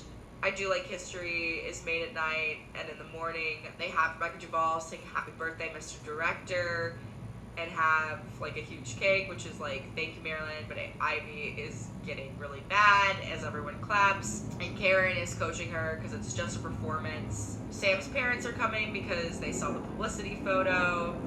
Everybody's getting some cake, people are feeding her cake, and everybody thanks Ivy and Karen for standing in, and so that she can get used to it. Tom agrees to get coached through it. People are driving fast when they should be. They've got hundreds of millions on land. Everybody's promising to be fine. Some of the acting was really bad in this episode, truly dreadful. People are trying to be professional, even though they have a book rush or lyrics. Gloves are hard to get off. They need someone to take the gloves off of her. Sweat is making it close. They want Marilyn to break free. They try things 9 times and surprise that it works. There's no good time for waiting, and they can't watch, so Karen's like that she'll see you at room, and it's sold out. They're doing a new book writing, and Tom is threatening to quit, and they feel like Eileen is like, it's going to be a ridiculous time to waste in court, but it's just money, and everybody would be right, so it's like, let's just get another actor, because there's a lots of responsibility to the show, and Nick, the barkeep, tries to give her, like, knowing advice, but she doesn't really like to take advice, Eileen. So they're closing up early to go early. The corset does look better on him. They're going to the paint store, all of the tech things. They talk to Sam about his parents because he's like, you know, long-term dancing isn't a profession. You can be, but they're like, you know, I saw a 62-year-old dancing, so I really do like his family, and so does Tom, but the dancers can have a heartbreak. They're just kind of one injury away from financial disaster. Uma is getting there. She glows in light, like the little hairs on the body are luminous. She can act too, and she gives a hand massage, and she is a lovely little actress. Elias and Derek are so creepy, and they just give simple compliments from you, and then they make out, and it's just yuck, yuck, yuck. They got blown knees, bad back, and they don't want Sam to bartend and wait tables, and they want to be able to retire. Sometimes people could just put an axe to your life choices, you know. So they set out neti pots to not disturb the star, and Ivy is like, wow, what a nice time to get together, and Ivy's like, you know, I'm great. I wonder if you've told anyone that you've kissed lots of people, and she's like, a lot's been happening, and Karen has been thinking about the future, and she's out of town with work, and Dev proposed to her at the time, which is just like, it's not, there was way too much going on for Dev to do that, and I think Dev thought they were on a different page than they actually were, and Karen had kind of like the worst reaction to being asked to be married, and I don't think she's insane for not wanting Dev to do it, because something has been missing between them, and they are really two different worlds. Karen just feels like it's crazy because she's got the tech brain, so she can't really focus. It's also like her first time too, so it's something she's really passionate about and wants to get right, and it's not like she's, like, all of this has come easy to Karen. So she's just under a lot of pressure, and Deb accuses her of being crazy. She's just like, I'm in tech, and it's just really, like, serious and hard, and she's like, I'm sorry, but I just can't do it, and yeah, I think Deb didn't also have the right reasons to propose. Tom apologizes that he didn't need to take sides with his family, but he says, like, it is important to have a retirement fund because everything can be up in the air in this industry. And Sam is like, listen, I made a decision to do what I love. I accept the joy that comes, and that one day it could be gone the next, and, you know, I'm not going to apologize for my religion, my belief, and I'm not going to apologize for wanting to be part of that. I don't want something more, because this is beautifully full and real, and Tom is like, wow, you are, like, the best self. And two boys are kissing, and they're like, get a room. I think they were in, like, his childhood bedroom, which is always silly. So there's this whole room of people to talk to. Karen gets in her first texting off. Ivy is not afraid of Derek anymore. She gets a little drunk, and she's all mad that he's screwing Rebecca, who's Uma Thurman's character. The Raining Empty Hotel is a great shot, if a little bit cheesy, but I also want Derek to get over it because he is disgusting. There's a lot of emotional and great moments in the singing. I love Top That Iowa. I love that they just call her by the state. Karen is also kind of a terrible name, but also fits her. So Dad ran off to a party, and he went to go have a good time, and he's all mad that he sacrificed Washington for her and took a crowbar to the career, and he thinks it's stupid, but she's like, you know what, don't call it that, it's a brilliant show. People are withholding information, making effort to listen more, and Dev only wants to be with Karen, and he is come apart by Karen saying no. He wants to be with her always, and Karen is like, I can't decide to get married during check because you are also cheating on me, because he also did cheat on her. And Derek seems to not be able to separate personal life and work. He gets steamrolled, you know. I like when they say don't quit your life. Very good for a suicidal mantra. And Julia is like, if I go right, you're coming with me. And then they lose both of us for 2 weeks, and she's like, listen, we gotta take responsibility. Like, you've learned, Julia. Like, Eileen's not being an asshole. Dev and Ivy buy each other a drink and get together because they're both kind of scorned lovers at this point. Yeah, I don't know if Karen deserved that, but I also don't like Karen, so sure. And I think Ivy deserves better than Dev, too. So, almost done, y'all. Home stretch. Sorry this was so long. This was back in the day where this was like 15 one-hour episodes, and I think most of my TV ones have been like only 8 episodes, and woof, this was a lot. Yeah, I don't think it makes a lot of sense going for Derek. I hate that Ivy and Dev are together. It was ew. But of course Derek is going to sleep with a movie star, and poor Ivy is like, she was like a huge fan of Dev, but she was really drunk, and now there's no rooms to make mistakes. They say that's mine, but they don't even think anybody will notice. I do think it's really crappy to not tell anybody, and Julia didn't even think Frank would notice that Michael was back, and she didn't even tell him either.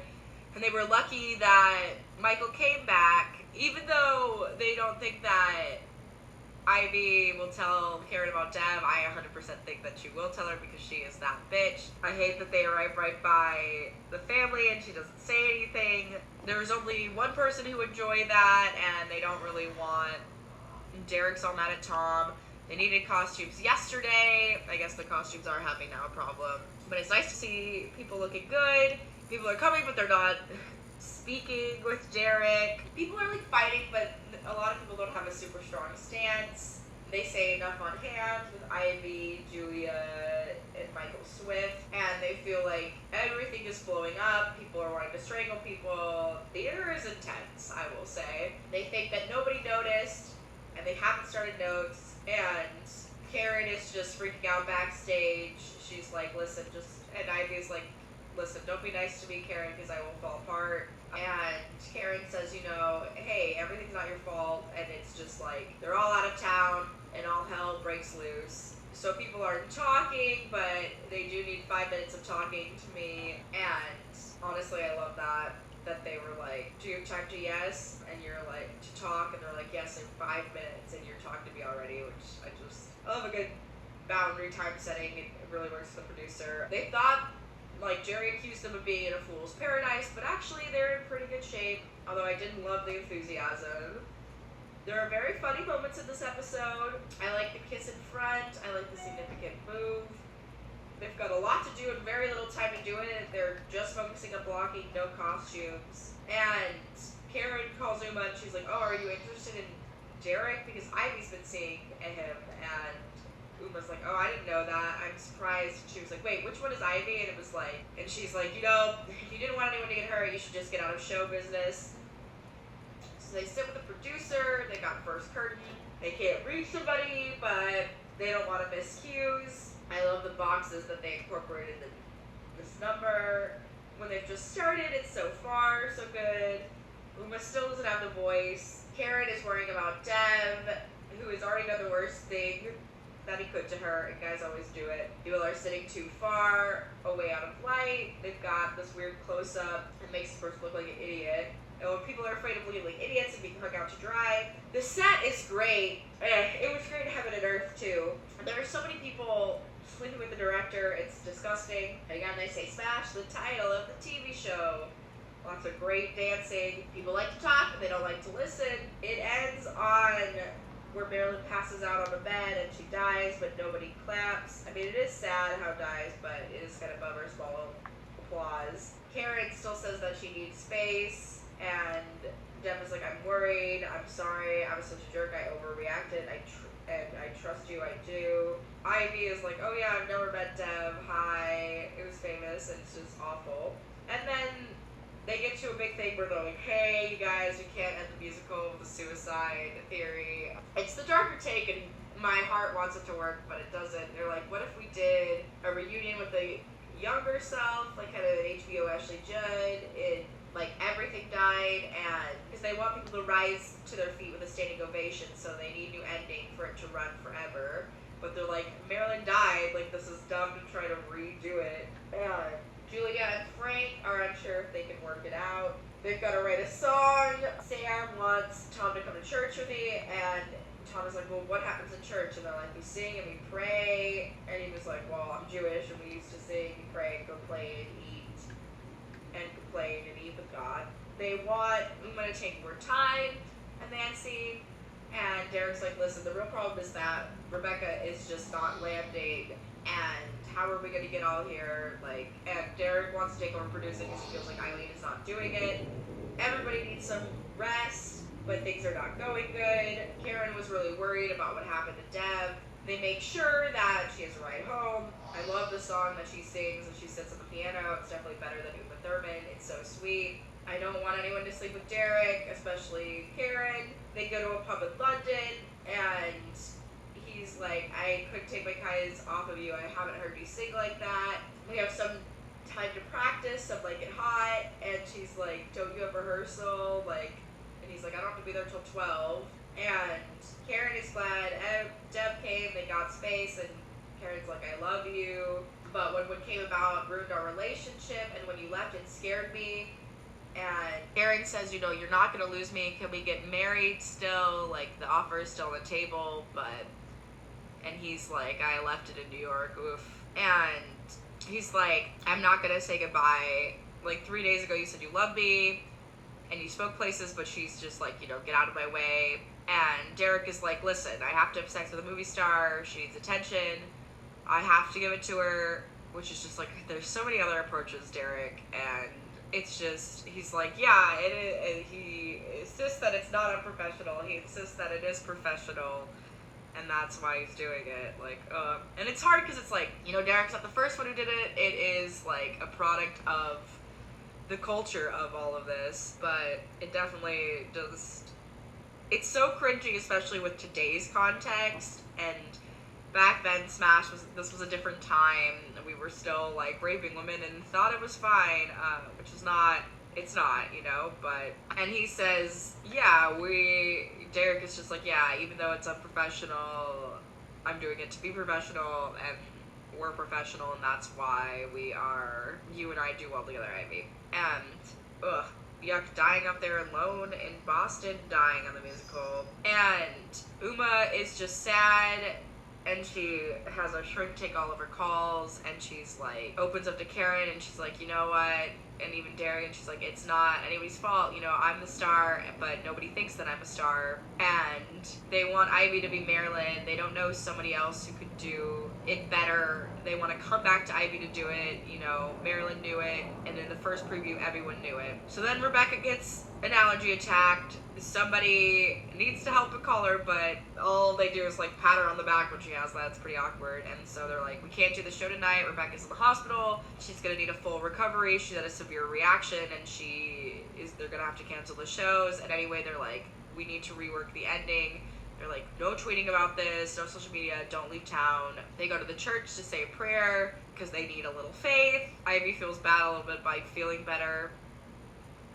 And they kind of think, they're like, maybe it was Ivy or Karen, like they wouldn't put it past him. But they're like, let's keep a lid on the new ending. This recovery is creating like a slow train. They're worried about what's going to happen to the show. Ivy is worried that it's going to be Karen, but they go to work on a song, and Karen's just kind of like, listen, I feel more like the understudy, but we'll see what happens. So they're getting more beers. It was the assistant Elias who did it, of course. I don't understand Elias' number. I don't think it's wise, but Deb is freaking out because he left the wedding ring and he wants Ivy to look for it. They worry that they're never going to be ready, but they try to say, you know, it's going to be fine. And they're like, you know, Ivy knows it. And they're like, I don't want to rehearse the understudy until after previews. And they're like, hey, you know what? I think Ivy should just come back. She will nail it. And they're like, I don't know. She could get overwhelmed in her head, but Derek is like, I can give her the book, I can help her. He kissed her, and they're like, he's like, let's talk, but Ivy's like, I don't have time to talk. And Michael is like, I came back to the show for you, and Julia is like, we agreed no more, and she's like, I meant that, and Michael's like, we're never gonna be done, and you can't keep ignoring me. And Julia's like, listen, I didn't want you here. I told everybody that I was gonna walk away. She's like, I'm here for Frank and Leo, and I can't talk to you about this. And Michael keeps like going after her, and she has to like push him off. And I mean, she's strong to do that because he's kind of a buff dude, but he's definitely out of line, and he also has a family. And Julia's 100% over it, like, threatens to kill him. It's not great. So they're putting everything together. They're trying to figure it out. Everything else is working. They don't want to talk about the stupid show because they're so overwhelmed. And they're like, Michael tried to kiss me. People are letting them get steamrolled. And she's like, it doesn't even matter that I don't want him here. I've been outvoted. And Tom is like, wait, well, both of us stick together. And she's like, Tom, don't feel bad about that. It was the right thing to do. You cannot blame me. And they're like, we need an actor. And she's like, but I don't think you can do this one. I'm sorry. She's like, I'm tired of putting the show ahead of me and my family. And I've done it so many times, and if I do it this time, I'm not going to be able to save it. I don't want to risk it, and it would be...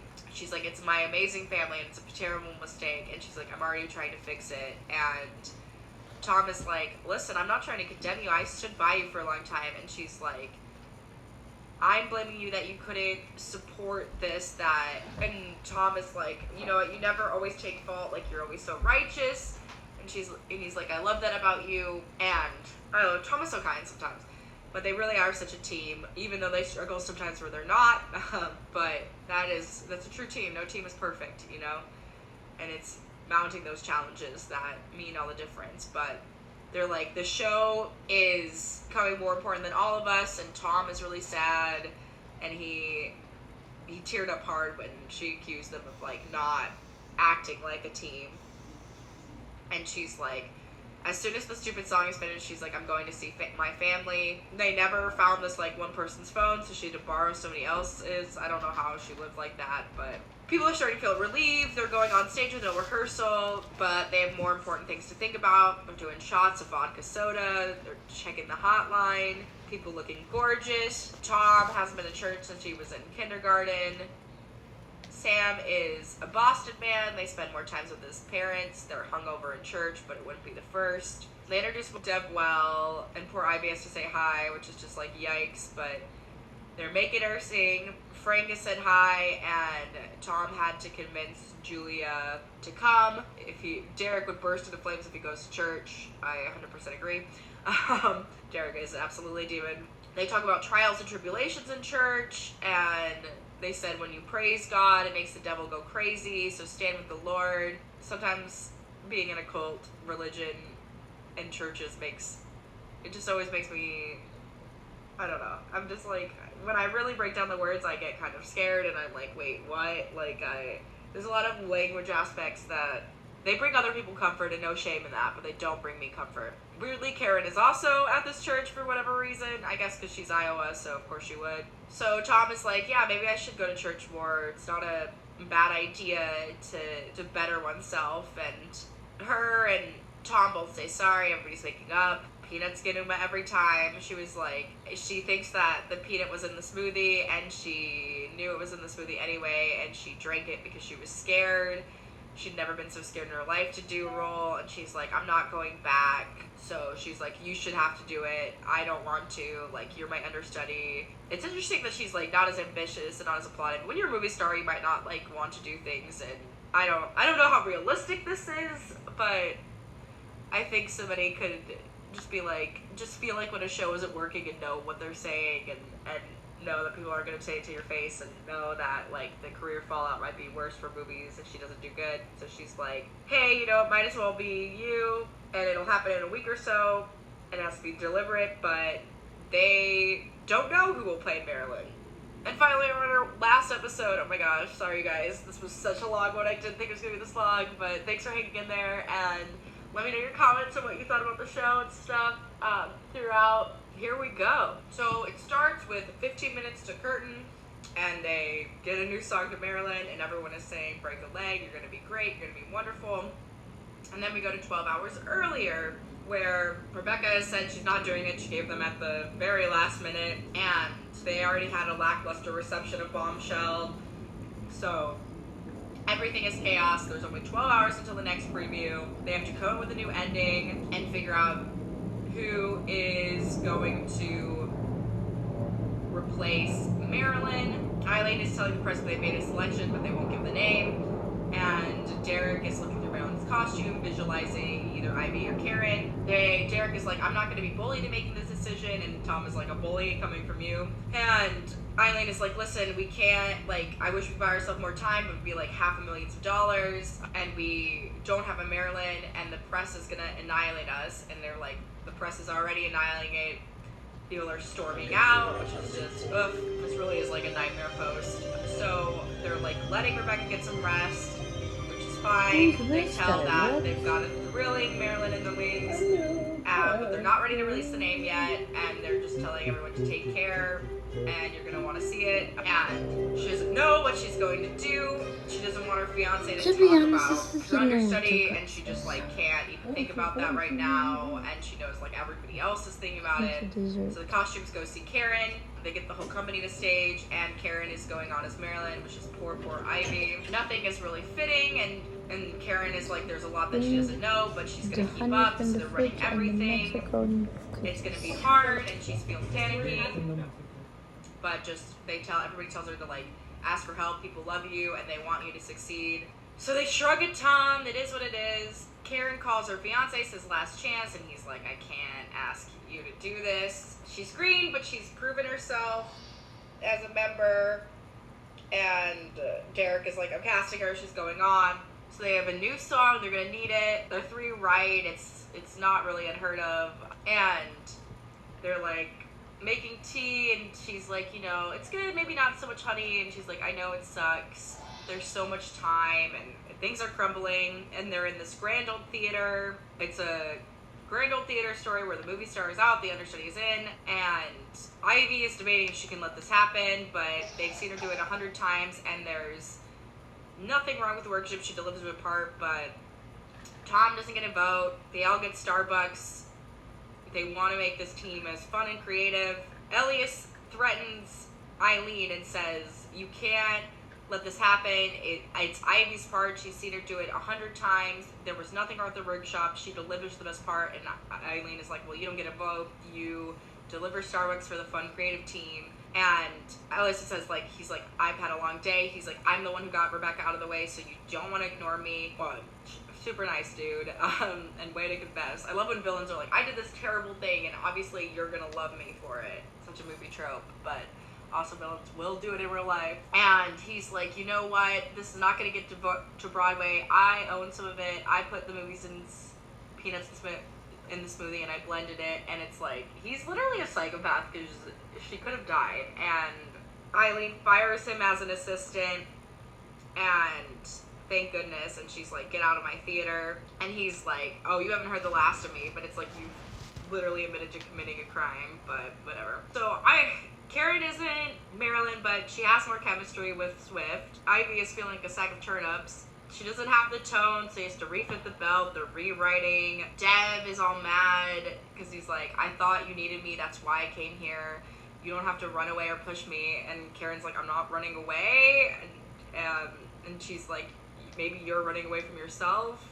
Confusing. Their whole relationship is confusing. And Michael says that his wife left and took the son, and Julia is like, feels bad and takes him in, and she holds his arm, but Frank sees, and it like really wasn't anything, but Frank is like all mad, and he's like bristles at everything. He has such a temper, but he won't even see the understanding, and he doesn't even care and won't listen to Julia.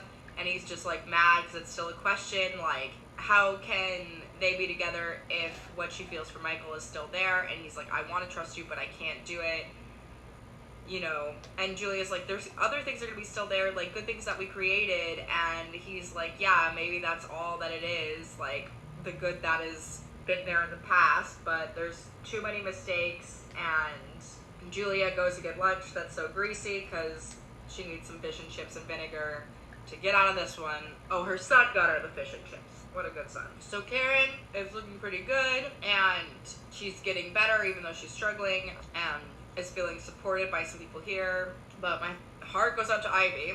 Either way, she can't dress in Rebecca's dress, even though I feel like her and Uma Thurman are literally pretty close to the same size, because she's showing underwear. So they break this song, and they need Tom and Julia to go finish another one.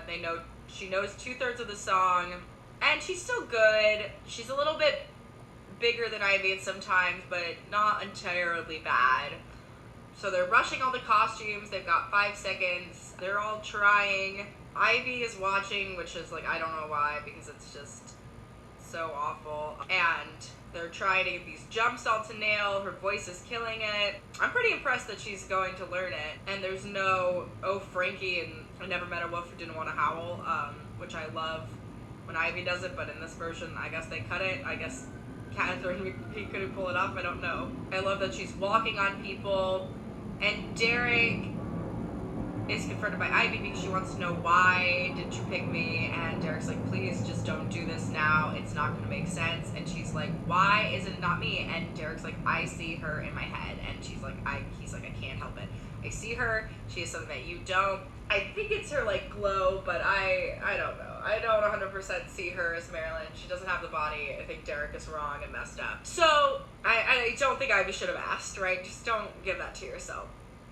Ivy lies that she didn't find the ring to Deb, but she does have it, and I don't know why she's being vindictive. So there's no time to simplify.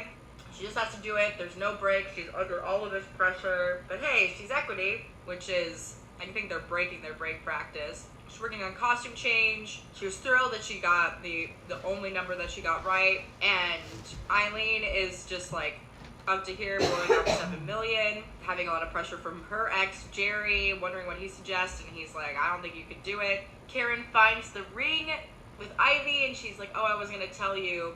And she's like, he left it in my room, and, you know, and she doesn't really believe him, but she's like, men are traditionally brought the ring. And I think she's feeling some DiMaggio Marilyn thing in her life, and Ivy's like, why would I make it up that he slept with me? And she doesn't want to believe her because they were doing great. And she questions Dev, like, what were you doing? And he admits that, like, yes, it fell out of her pocket when it was in her room, that he slept with her because he thought they were finished, and it was a drunken mistake, and it was tearing him apart, but he's the worst. But then Karen is needed on stage, but she's like, she needs 1 minute. Everybody appreciates her hard work, and they're going to look at the costume change, and they have to talk about Act 2, but she wants a second. And Eileen is beginning to hate collaborating with an artist in the storyteller visions, and they like want to have these conversations afterwards. And Eileen learns that Jerry can say thank you, which is wonderful. She didn't think he was capable, and she wants to know why Jerry is interested. And he's like, well, I know you know art, but he's like, but you have a sick compulsion and ego gone haywire. But he says that the art of the musical is beautiful. Tom is bringing joy to write songs, and it brings joy to sing it to the audience and have the audience hear it. So they get back to work. Sam kisses him and comforts him. I love how wholesome they are, and I am rooting for them, even though I don't really know how they ended up together. And I think that's why it took him a minute, and he like had to cheat on lawyer dude or kind of have an emotional affair. So they're trying to understand, like, the ending doesn't work, but they're fixing it, and they've got it good. Eileen is still trying to keep Jerry out because it's none of his business, and she refuses to use her daughter as a weapon and not make her choose sides. She's just like wants him to go away, but he bought a ticket to see tonight and is gonna try to go drink. They don't want any gospel at the end because that's not really Marilyn. She kind of triumphs in the gospel, but they can't end in suicide. They're not going to clap if she ascends into heaven. They've got to keep it simple. And they don't know if they want to keep in faith. They don't know if she can do it. And Karen is crying. It's a disaster, but it really is a good musical despite it all. But I could understand at this time and pressure, I would also feel like this is a disaster, and it would be really, really, really tough to make these decisions. Karen gets upset, so she takes off her wig and leaves, which is super unprofessional, especially in the time crunch. So Julia throws up, and she never threw up, not even when she was pregnant with Leo. So they're trying to do staging, but now Derek is missing, Karen's missing, which is super bad and unprofessional. I understand she's going through a lot, but really bad. Shame on her. Nick Jonas is back to check on Marilyn and get back the painting, but Eileen is like, listen, we're in trouble. I've gotten missing. I lost my star, who got probably poisoned. And she's like, I can't take this back. We're not out of the woods.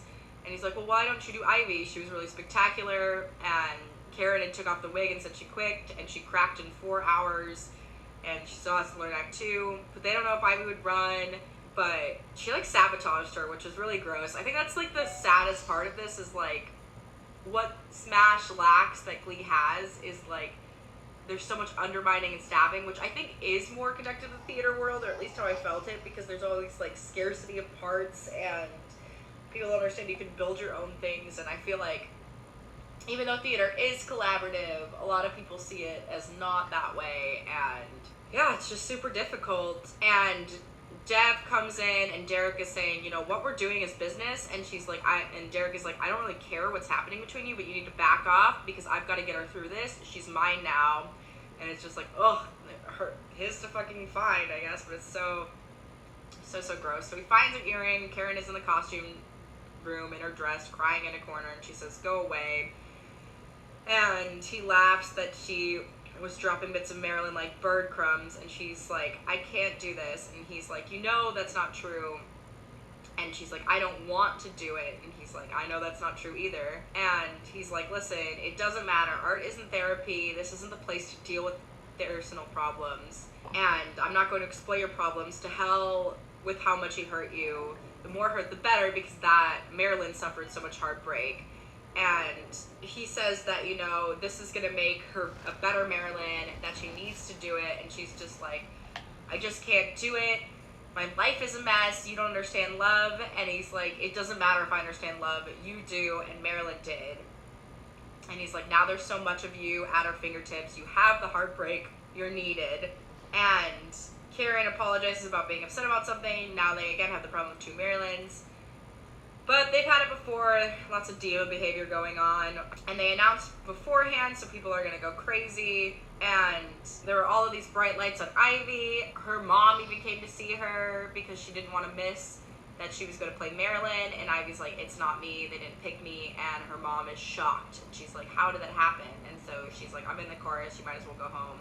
I'm also very curious how this dress even fit Ivy. So many questions, because she's definitely a totally different body type than Uma Thurman. So she says, this is it, and she just tells her mom to go.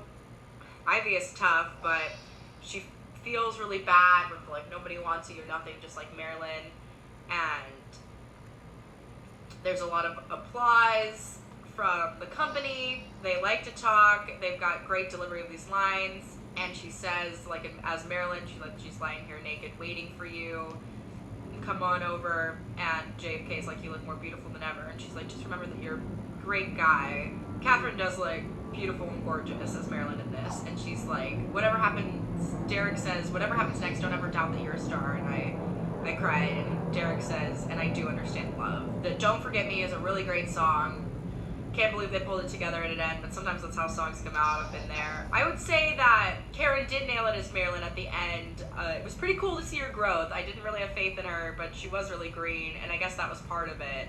It was just really hard because it was like Ivy seems like so much like it, but that's such a truth of like, if a director sees you a certain way, like he'll never, even if somebody is technically better, he might want this journey with that, like, and it's so much of the power of the director, which is a very interesting commentary. But people were clapping. Unfortunately, Ivy takes a bunch of pills and commits suicide, and that's why it's like super important to get good mentally. And the lights on Karen were cool, and that is season 1 of Smash. Oh my gosh, so long. Hopefully season 2 will not be this long, because long form content is so dead on every platform. People don't have the time anymore, and I get it. But if you did have the time and you did like this review, please comment below, please subscribe, please follow me on social media. All of my links are listed below, and yeah, let me know what you thought of Smash. I think it had its highlights. All of the dancing is usually really good. There were some really beautiful, strong numbers. I love Marilyn Monroe as a musical concept, but there were also a lot of things that held it down. I think I ended up liking season 2 better because I think they got rid of what didn't work, but it still had really low ratings because I don't think it figured out quite its pacing. It didn't have...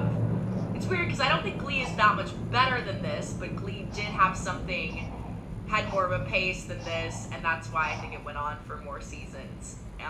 It was also kind of like the start and influenced so many things, and also I think had like so much hit song after hit song, which that was not really Smash's thing. I don't think any of their songs like broke the top 10 as Glee did. Like Glee would break radio songs. It was a wild time. most of the time too, they were already doing popular songs and didn't have what Smash had to do, which was like dealing with original music a lot. So yeah, incredible. Loved doing this, and let me